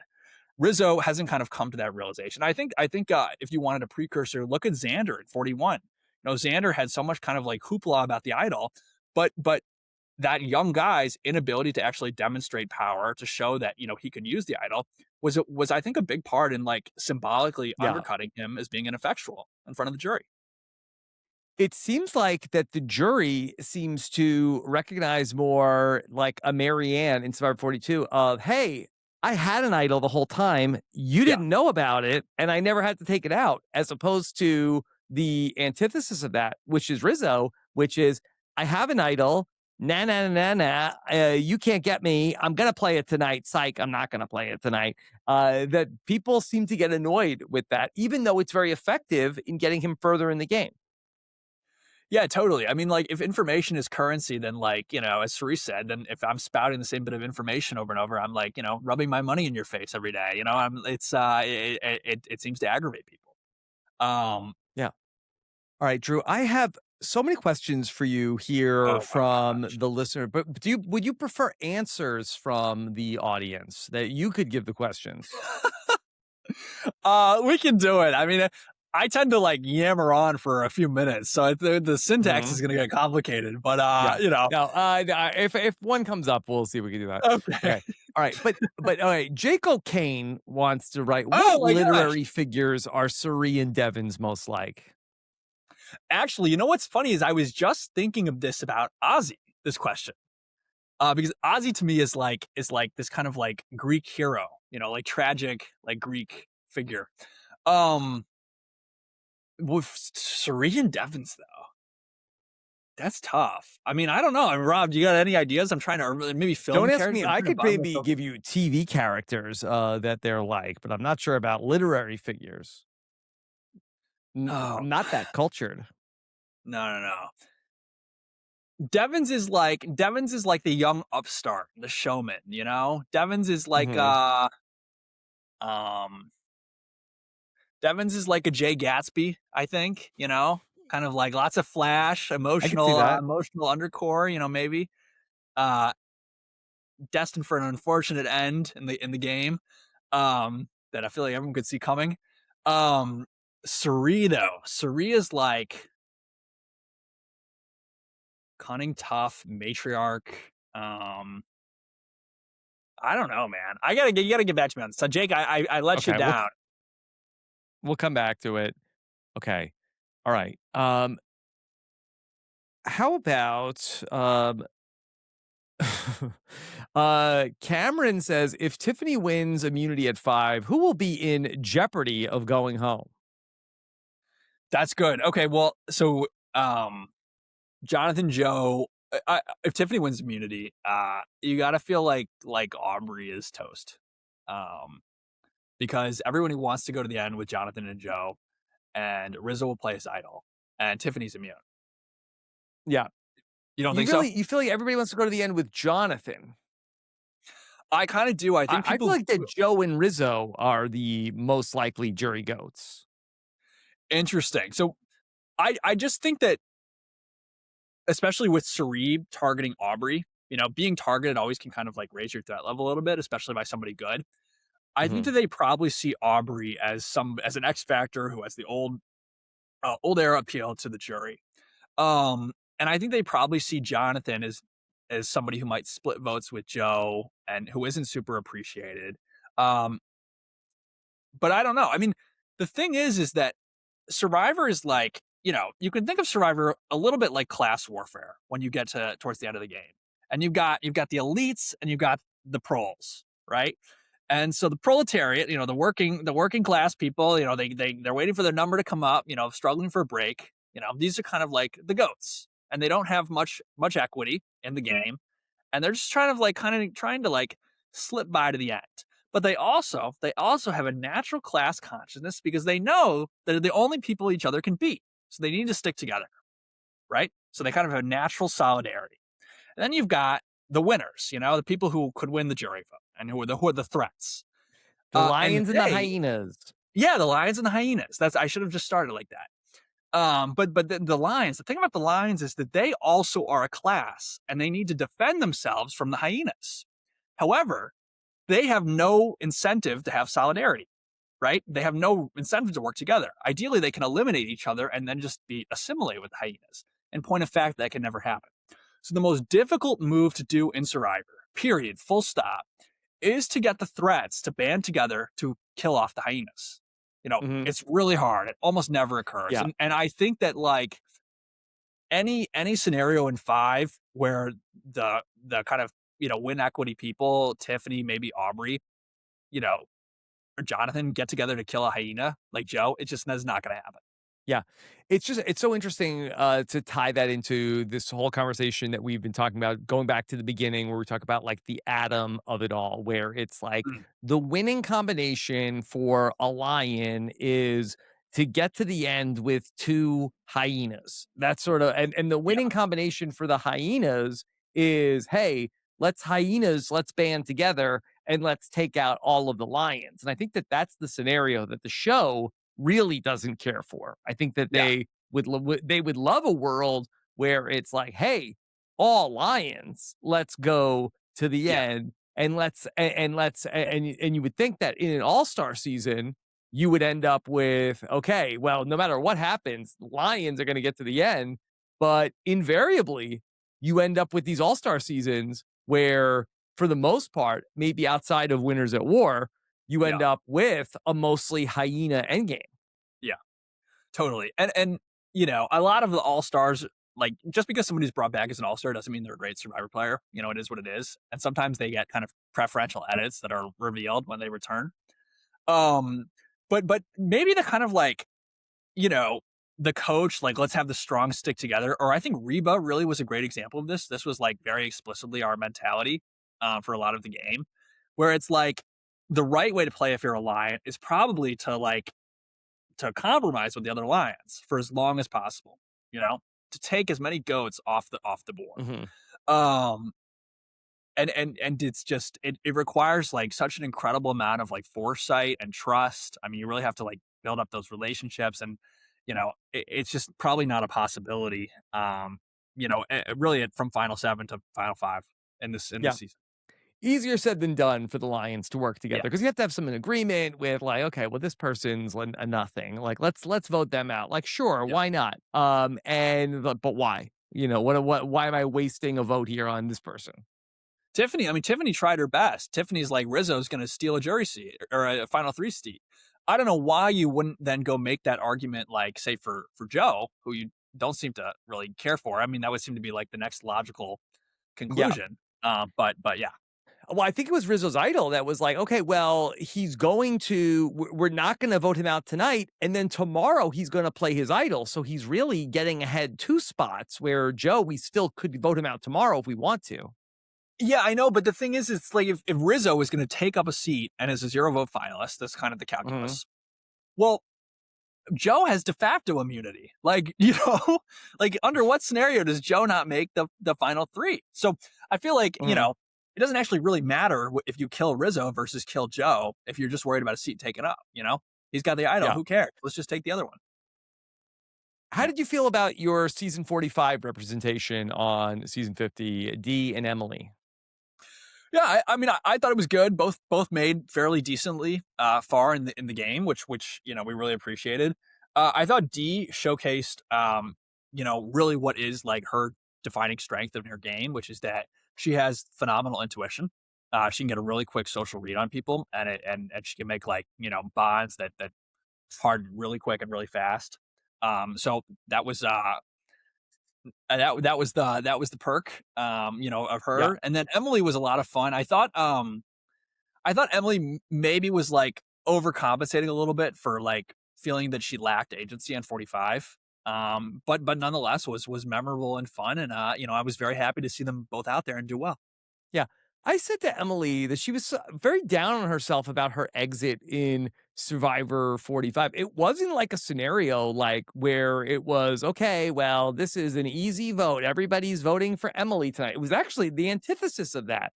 It was that she ended up getting Yeah, idled out on a ricochet. And she's like, well, we could have split the votes. But I don't think that she went out very passively in season 45.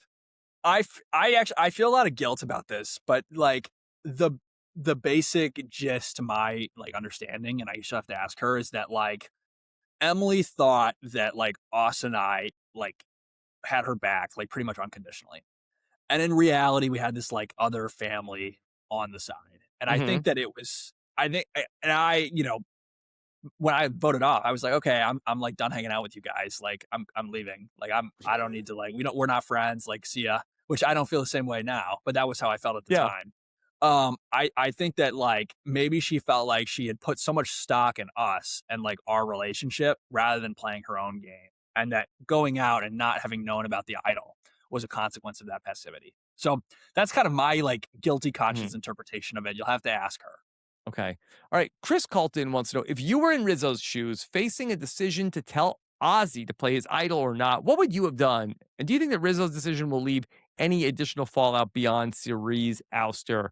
Would you have told Ozzy to play his idol? Oh yeah, 100%. I think that if you tell Ozzy to play the idol, you've got to move, right? Which is what you desperately need. And a move that you get very little, blowback from, um, potentially if done right. I think that Ozzy is now like an uber threat, and you're coming into the final seven with Ozzy, Cirie, and Rick on the board, and so you can just ding ding ding one, all the threats, and then suddenly you're in a final three with Joe, Jonathan, and you, and you've just made this like great under the radar move Hmm. as a member of the majority alliance. I mean, that to me seems pretty. That's a pretty nice recipe. Nice recipe for Rizzo. Yeah, Yeah, I think that it'll be interesting to find out from Rizzo, how loyal was he to the Cirie and Ozzy alliance? Was he all along? Because I kind of feel yeah, like that he's so perceptive. I have to think he would imagine, I'm not getting any votes going to the end with Cirie and Ozzy. And I feel like that his story has always been one of, hey, I'm going to be a legend. I'm yeah. not, he didn't want to go and be a chump 0 vote finalist with Ozzy and Cirie. Yeah, I feel like his relationship really was much more with Cirie than Ozzy, and I feel like part of the reason why he didn't help Ozzy out was because he was probably pretty frustrated to have learned that he wasn't Cirie's number one. Mhm. Like if Ozzy is like, "Oh, I'm actually the number one," like you're just the riding the coattails. I thought I was like Cirie's bestie. I'd be pretty upset. I'd be pretty shocked. I mean, I might like prematurely burn the bridges or burn the boats. Um, but then the other thing is he was pretty loyal in 49, wasn't he? I mean, like for He all was this very talk. loyal to his people. I mean, yeah, you had said earlier that he played kind of a middle game in Survivor 49. He really was very much in with his people, Yeah, and that because of Savannah winning the immunity necklace and him dangling the idol, really that there was no way that people were able to ever successfully try to split the votes against them and flush gotcha. his idol. So he really was kind of 10 toes down with his people, more Yeah. so that he Okay. was playing the middle.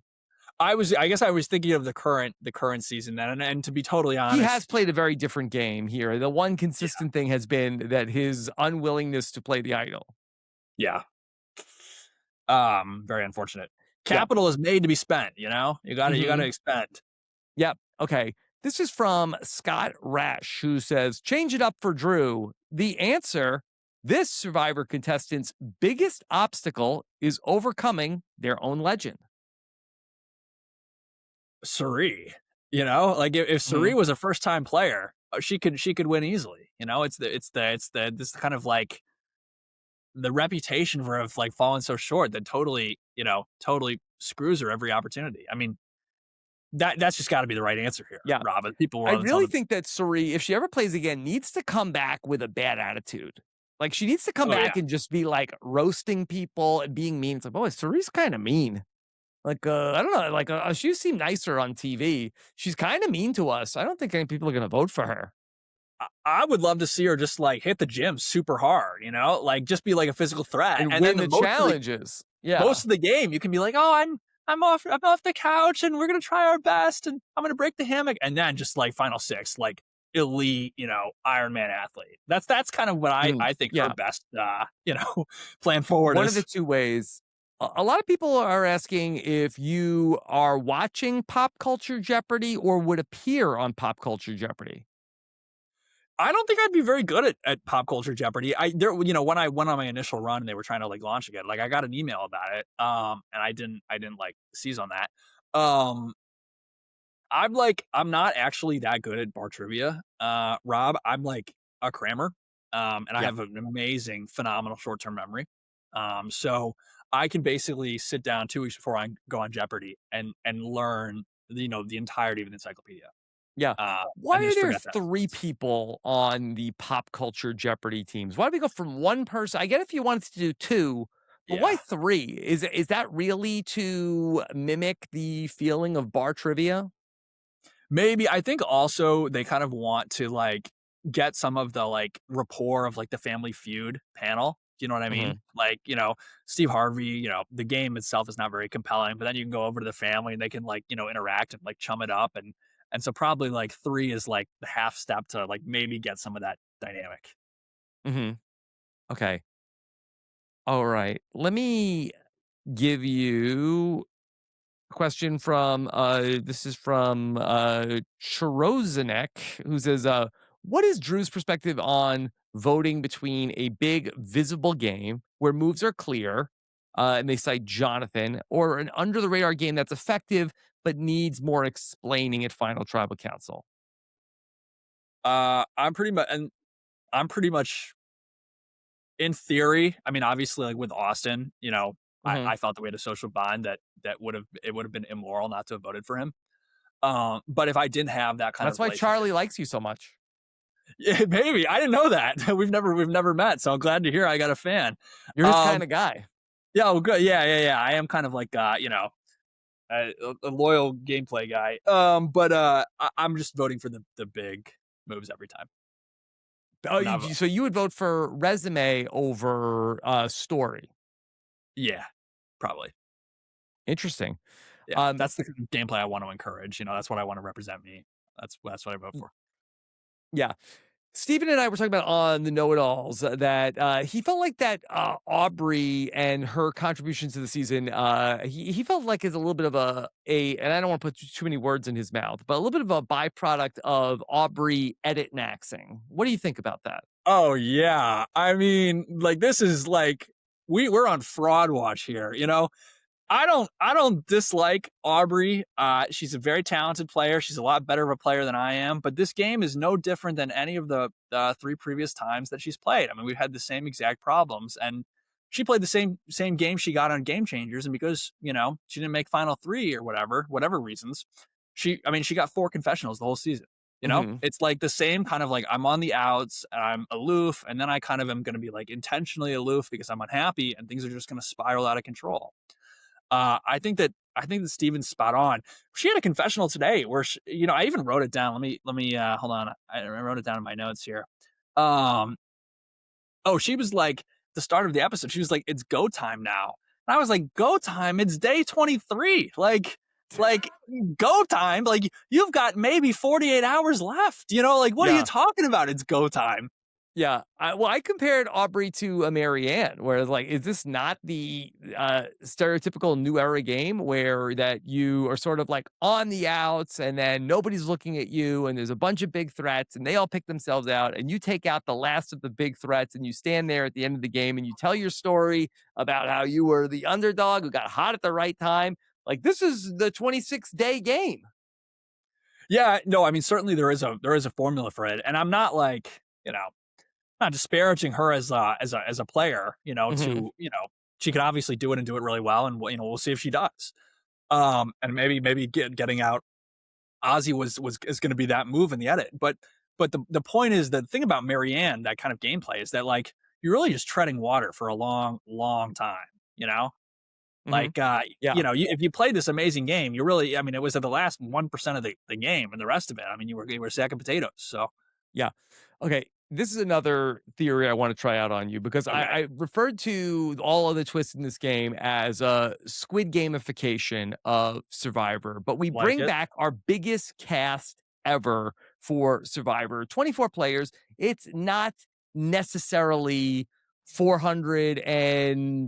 465 or whatever they had Yeah. on the Squid Game, but sometimes when you have a big giant cast and you have all sorts of things that ultimately you need to do to thin the herd, I do feel like that there is like a leveling out of the playing field where sometimes you could end up in a scenario where even a baby could be the winner. Just somebody who just didn't do anything and bother anybody. And Yeah. somehow all of the people are taking each other out. Boom, boom, boom, boom, boom. Who's left? Maybe even just a baby Yeah, could win a totally. I Squid mean, Game.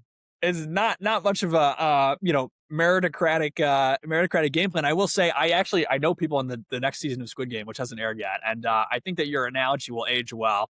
But yeah, I mean, we're not selecting for the best players and the best gameplay. And interestingly, like I think the show really intentionally made kind of tweaks for a period of time to like try and select for better players. And the tweaks consistently had like the opposite effect. Like the final four fire making just meant now that people got eliminated, beforehand. And so now they've kind of taken the opposite approach where it's like, well, we can't reliably figure out how to select for the best players. Let's just do like, this is an experiment. Let's just do as much as we can. Let's just do everything possible. And the results probably have not been to their liking. Yeah. You went on a journey in season 45. Yeah. What's your current feeling on the state of journeys in Survivor? Should players They've go on gotten journeys? say again. Should players go on a journey? They've gotten too hard. I mean, like on my season, I was like 100% doing it because, again, this was back in the day when the journey was like a cakewalk. They wanted you to have an advantage, and the journey was this kind of like little meeting you had to sit through to obtain it. Um, Timeshare pitch. yeah, exactly. Oh, that's a great metaphor, Rob. We gotta that's good. Gotta stay in practice for your next TV appearance. But yeah, exactly. It's a timeshare pitch, and now, however, the journeys have to be super hard, and moreover, with all of these kind of like split tribals that can occur at any point in the game, you really need to hang on to your vote, and it's probably not worth losing that vote for anything short of an idol, and you're never going to get an idol on a journey. So, or at least maybe not that I can remember. Yeah, an extra vote. And I think that the cost associated with it, as maybe this worked out for Savannah, is like but what does she have? And sometimes what they think you have is better than what you actually have. Oh yeah, I mean, you should probably assume that if somebody went on a journey, they came back with like a crock of shit. Like they came back with like Mhm. like a used I don't know something used and worthless. Mhm. Um, and then the other thing is that like let's say I do get the extra vote, losing a vote is so much worse than like getting a second one. Yeah. So it's not an equivalent. I mean, you really have a lot to lose. There were not a lot of journeys in Survivor 50. I think there was just the one in the 3-hour premiere where Savannah and Colby and Mike White went on. It was a nothing burger for Mike White. Savannah ended up getting a bigger target on her back because what if she has something? Colby ended up losing because he had no vote. And then Christian went on a journey and then ultimately got the Jimmy Fallon disadvantage. So Oh, that I was would tough. say for Survivor 50 as a whole, the journey was a major, major negative for anybody that got like the best was Mike White, who just like was Yeah. told, okay, go home. I think it makes sense to go on journeys if you're in the majority, purely because you want to have that information and you want to like stop the opposition from like obtaining something. And I think Mhm. that calculus makes considerably more sense during the pre-merge or fairly early on in the game. I think that is this really the singular argument for going on the journey right now. Yeah. Except of course if you have like nothing to lose, in which case like fine. Yeah, Nick Fishman has a great question. Analyze the final five. Who is helped or hurt most with the unknown final 4 round status? Who wants fire and who wants a vote? And I think that this is interesting that the players don't know. I kind of feel like that maybe we should have told people at the start of the game what the rules were, as opposed Yeah. to going into the final 4. You don't know if there's going to be a vote or the final 4 fire making. Makes it harder for everybody to plan. But is there anybody in this group that you feel like is particularly helped or hurt by either scenario? Well, I don't know. It's because the thing is like if I'm out there, I'm planning for the final four fire making no matter what. Yeah. Right? Like, so you're planning for the fire making to have like that roster of people.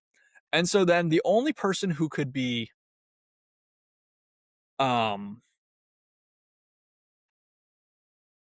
yeah, I I don't know got if you somebody.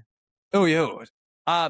I think Tiffany is Mm, most helped by there being Final Four fire making. I think if you're the underdog here, the person that nobody wants you to get to the end, I think that having the final four fire making, I think really does help you. I think it gives you a little bit more power also as the underdog, where Tiffany could win the final four immunity challenge, say, hey, I'm taking out Jonathan tonight. Put me in the fire, because has a lot more options as opposed Yeah. to if she wins if she wins immunity, I guess she's safe no matter what. She gets to the final three, but it gives her another out here. If she doesn't win, if Jonathan wins the final four immunity challenge Yeah. and one says, okay, well, Tiffany, you're making fire tonight, she still has a chance to get to the end. So I think it helps whoever the underdog is. Yeah, I agree. An underdog, and especially an underdog that like might not be particularly good at fire. And So if we're rooting for the underdogs, we're saying, audience, we hope you didn't vote for a vote. We hope you voted for fire. yeah, yes, we are. I You're mean, part of the problem. the thing is it, like if the game state of Survivor is like, yeah, well, I guess this is to their point that like if you're goat maxing, at the end of the game, if the goat class, the hyena class, has defeated the lions, then like we have to rig the election system. Like we need no more votes. We need emergency powers to the lions. But I think that the idea of why the final four fire making is there, I think when it started of like, how do we save David Wright? I think that Survivor put this in because they were lion maxing. And I think that when it came along where Ben ends up being like, I think that Ben probably from Survivor production was like, hey, he's literally our hero in this story. How do we have a situation that's going to save Ben? Give him the chance to make the fire. So I think that the idea of the final four fire making was lion maxing, not hyena maxing. Here in this spot, I guess that I mean, in an all hyena final five, I think that someone must rise to become the lion, and I think that's Tiffany. Yeah, I think so too. So the final four fire making challenge. What a mouthful. Is still indeed lion maxing. It's just like maybe a puma. It's not quite a lion. It's one down on the totem pole. But yeah. So I think that the vote favors certainly Joe and Rizo, who I think would like probably be safe in that scenario, and I think it really hurts Tiffany. Aubrey, I think it just really is a TBD if she's in the inner circle or not. Yeah, the thing is like you kind of feel that like Aubrey's making fire pretty much, I don't know. Like maybe you got to feel like she's making fire unless both somehow by some miracle Tiff and Aubrey both get through five. Like it's clear Tiffany is 5 out of 5 right now in the pecking order. Yeah, Tiffany is the ultimate, is the underdog here. But in the 4, it's unclear who the 3 is. I kind of get the feeling that maybe it's the 3 guys are the 3. Yeah. They're hanging with the boys, and Aubrey is 4. And can Aubrey find a way to sneak into the 3? Yeah, it probably comes down to fire making. I mean, I think she'll be in it. I think if it's a vote at the final 4, it's between Rizo and Aubrey, probably, with Joe and Jonathan kind of like having punched their ticket. Yeah. And if Tiffany goes out at 5, I do wonder what the scenario could be in terms of like who the fire making could be. Aubrey could be a fire making winner, especially if she's up against Rizo. I think that like Jonathan is probably really incentivized to do fire making to make up for losing the last time, as part of his like rebrand, which is he's so conscious of like trying to remessage himself. I think that's the kind of thing he would want to do. I think Rizo, very wisely recognizing his strengths and weaknesses, would prefer not to compete in the fire making challenge. And I think Aubrey has this kind of like, like it is what it is attitude where like nothing is going to go right. And she's probably like anticipating competing in the challenge. Yeah. I think that the final 4 challenge, which is also a vote. So we have 2 big votes still. What the final 4 challenge is, I think it's going to be Samotion. I think the other ones that are up for the potential vote are like nothing. Samotion, I think, has really been branded as the final 4 challenge. I think that's going to win. I kind of think Jonathan is too big to be good at Samotion. Is that offensive? I have the opposite take, which is that at the end of the next time on Survivor challenge, your thing. The last clip is Jonathan screaming yes, right? Mhm. So what situation would cause Jonathan, a pretty well-tempered guy, to scream yes? Maybe could he win Final 5 immunity? Maybe, maybe, but you know, he's won immunities before. I think that Jonathan is winning the Final Four. Jonathan This is wins my prediction. Motion. I think so. He did lose some motion. I believe Romeo won it. I don't know Yeah, who it was down between, but this is Rizgod, just I feel like, is not going to be a good Samotion guy. I he's think just it's falling between apart. Aubrey and Joe for Samotion. Yeah, yeah, Joe really is like very level. I just the Jonathan yelling yes kind of throws me. Like Wow, that's such a big reaction. We're gonna have, and you're also preview maxing. you have to read the edit on this kind of stuff. I am preview maxing. Yeah. Yeah. I'm logic minting and preview maxing. So we'll Well, see how how about that goes. this? Can I give you the finale episode title? Okay. Okay. I believe the Survivor episode title is "Reverse the Curse." Interesting. Okay. So that to me means that the winner is somebody who lost in Final Tribal, Yes. right? It's got to be. Yeah. Um, Let me give you the names of the episodes for the finale, and you tell me. This is a fun game, okay? This is the episode title relevant to the winner. I feel like it is more often than not. Oh, Okay, okay, yeah. okay. Um, the season 49 is called a fever dream. I'm not sure who said that. I Okay, didn't watch it. okay. Season 48, only one of yous can win. That's not really anything. Season 47 is the last stand. Not sure who said that. Um, Season 46 is friends going to war. Okay. So not that actually, so not really that instructive actually. Season 45's finale is called "Living the Survivor Dream." Did D say that? Well, yeah, no, that one is revealing because it's Dee's kind of big personal moment was like talking about the American dream after winning Yes. the Okay. first immunity. Did D talk a lot about Zach Brown when you played Survivor 45? No. I mean, Didn't come up. no, it didn't come up. I mean, probably she discovered Zach and his, wonderful music, really Mhm. life-changing music, in the interim, I think, a couple years have passed. But Yep. we didn't really Sifu is the kind of guy who might like Zach Brown. Sifu could be a Zach Brown fan. They should have they Could should be. have contacted him for 50. Yeah. Sifu likes that kind of stuff. Season 44 was absolute banger season. I don't think Jam Jam said that. That doesn't No. sound like Jam Jam. Not the Jam Jam I know and love. Yeah. Yeah. Well, no comment. Yeah. I'm Team Rob. Screw that guy. Fuck that guy. Season 43 was snap some necks and cash some checks. I don't think Gabler said that. No, who was that? That was probably Yeah. like a Jesseism. Okay, the point is, I guess they're not that revealing. Yeah. But No, I thought so I'm who wrong. knows? I'm wrong about this. Season 39 finale is Mama Look at Me Now. That was a quote from Dean. So it's not necessarily a quote from the winner. Yeah, so maybe it could be somebody aspirationally like I'm gonna reverse the curse, but Mhm. I don't know. That would we'll see. Yeah. Okay. What'd you think of let me ask you this. The Survivor puzzle last night, the word was inconceivable. What'd you Oh think yeah. about that as the answer to the puzzle? Um, I saw it immediately, but I think that like in theory it's a good one because a lot of very common letters. So there's not really easy hooks for you to get.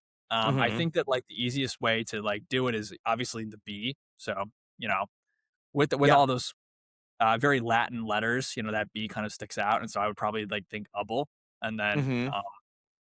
yeah, I don't know. Yeah. I was stunned by their performance. Yeah. So I think it needs to be a certain number of letters, and so they're sort of Yeah. like locked in. These puzzles are not really Survivor words. I thought that was sort of like it gave me pause that the puzzle was inconceivable, and then Cirie got voted out in that episode.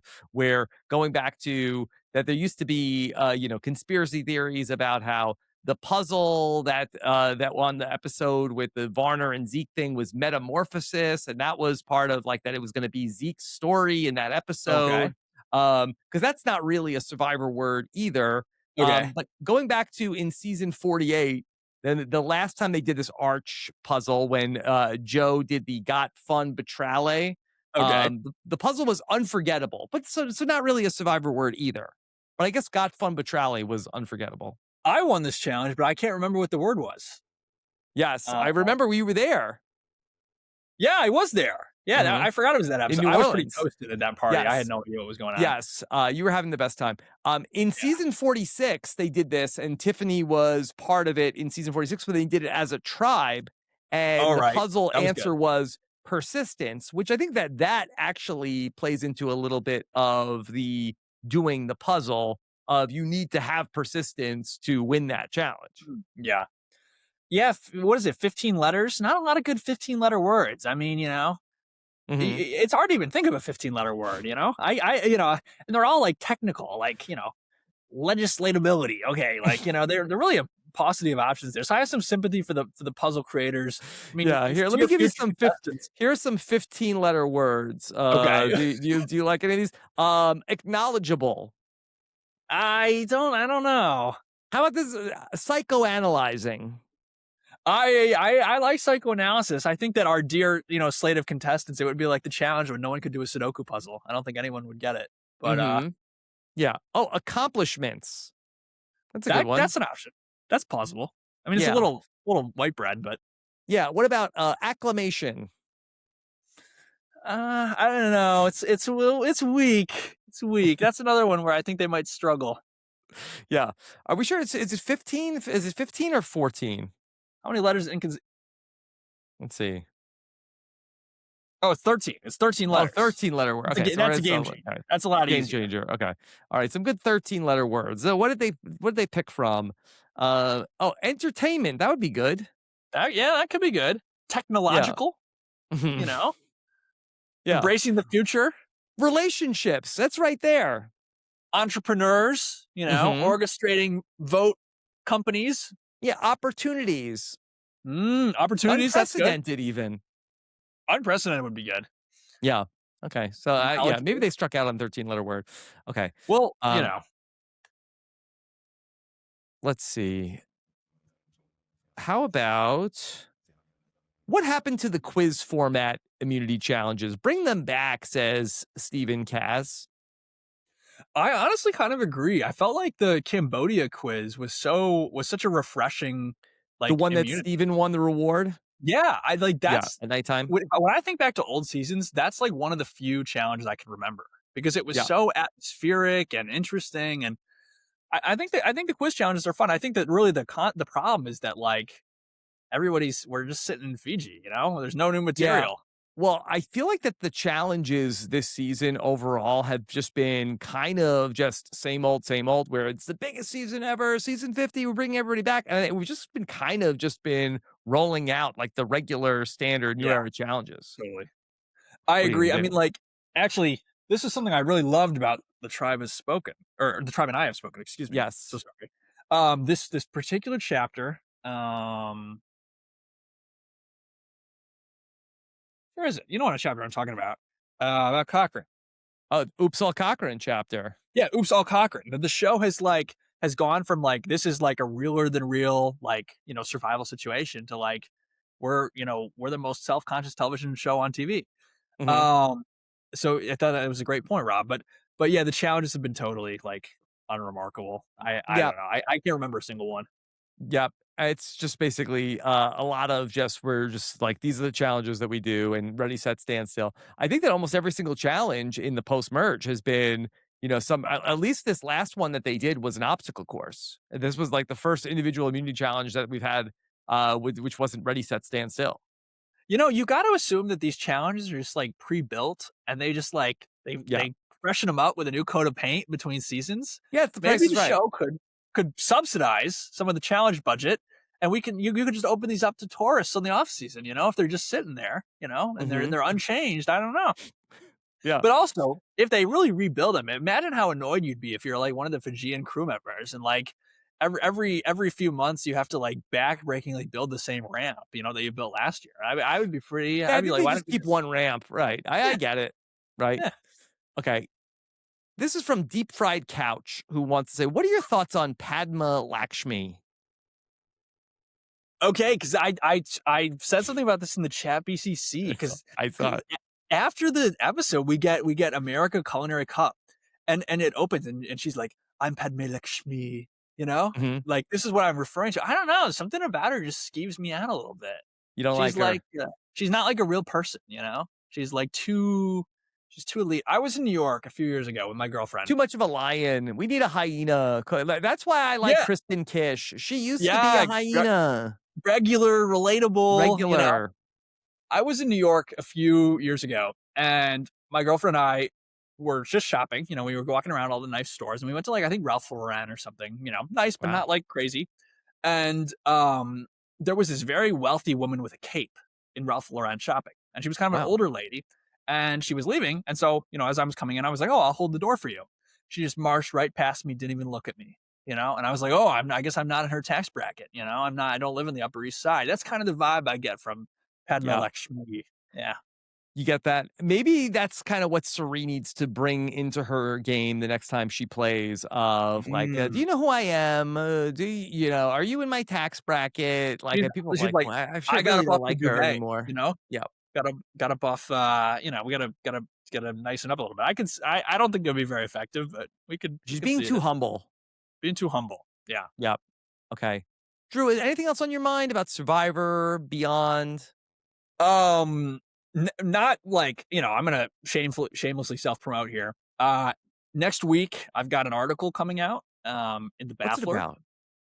It's a great question, Rob. It's about playing Oh, trivia competitively, you know, being on TV, being unemployed, living, earn off playing trivia, you know, and the money that you make.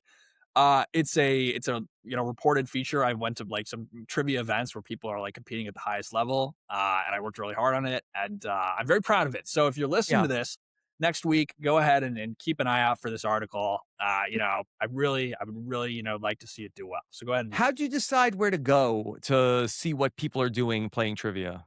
Yeah, so there's like a in-person tournament in Europe each year called IQC. This is like the most elite trivia on the planet. It's like mind-numbingly difficult.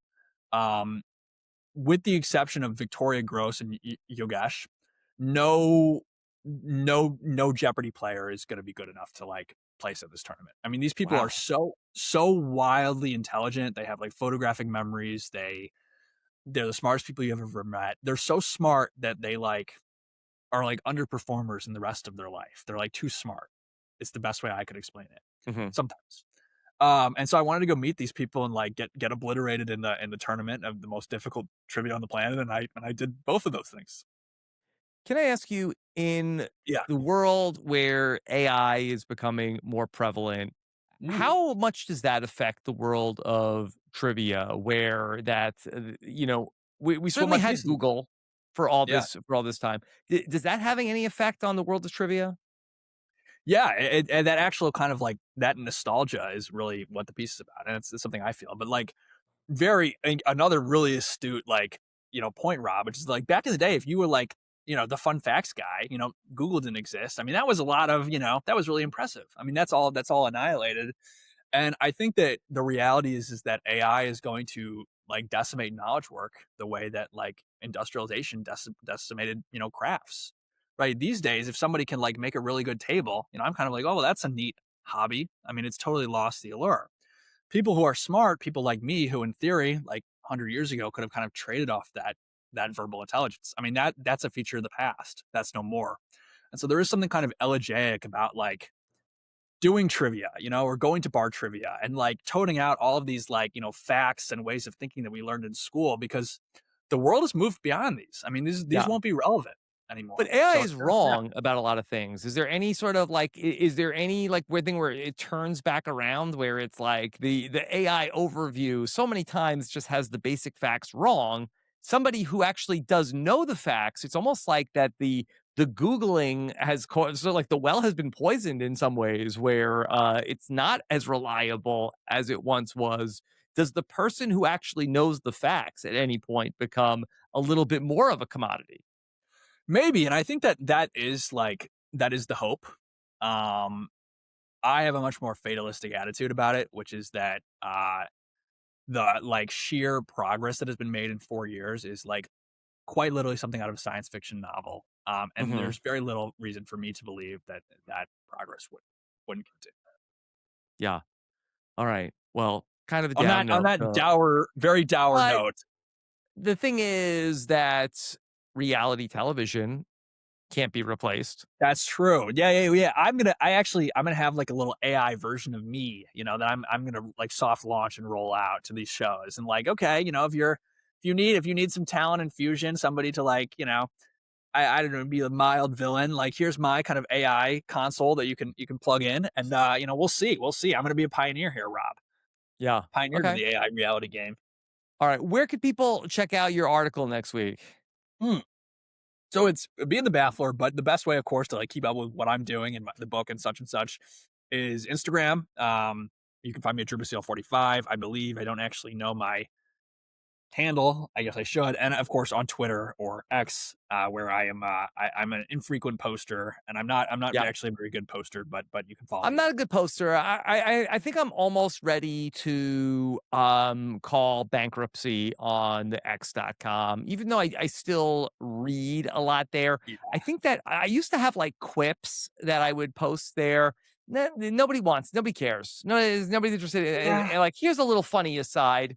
Not interested. It's not sticky enough. It's not appealing to any primal emotion.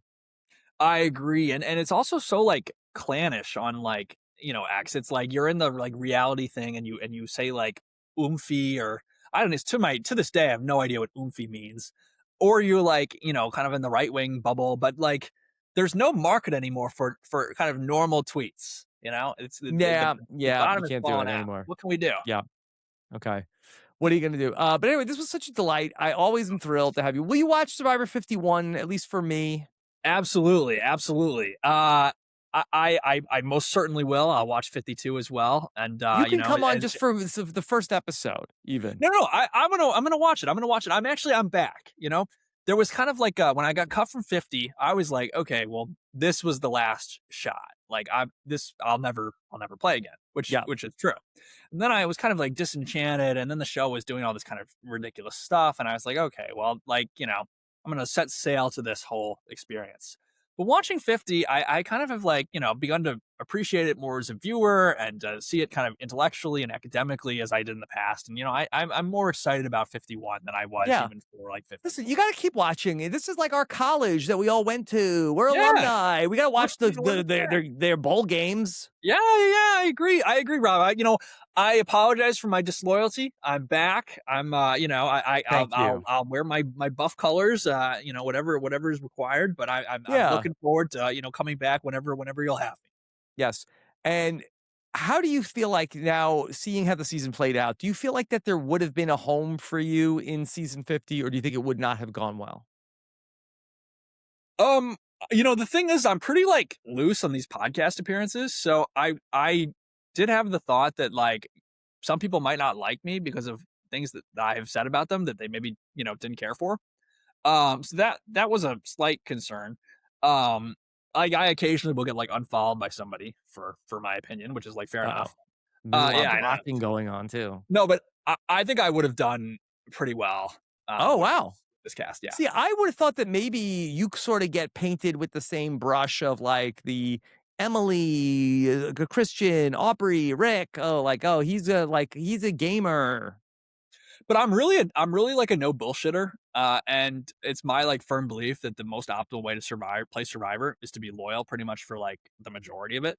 Hmm. And I think also that um, there's a lot of places to hide on this season, and so I just think that like you know I would probably be able. I think I would probably Yeah. go out like mid merge.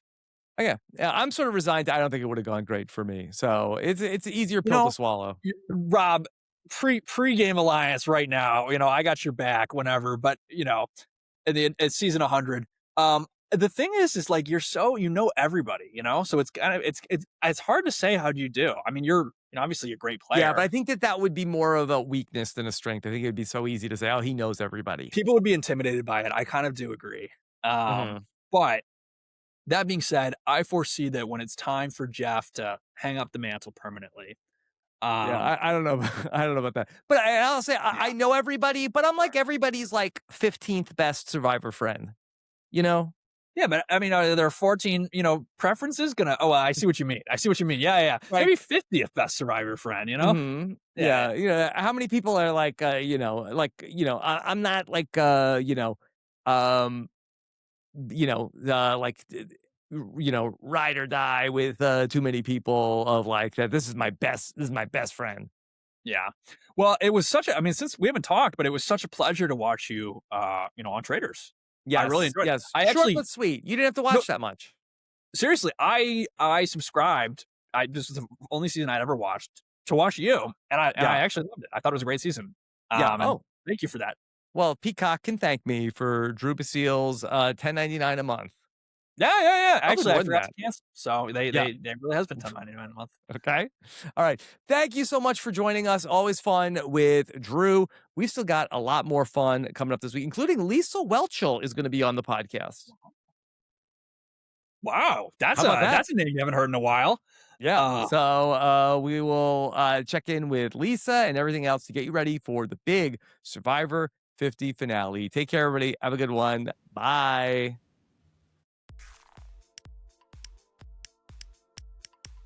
This is RHAP.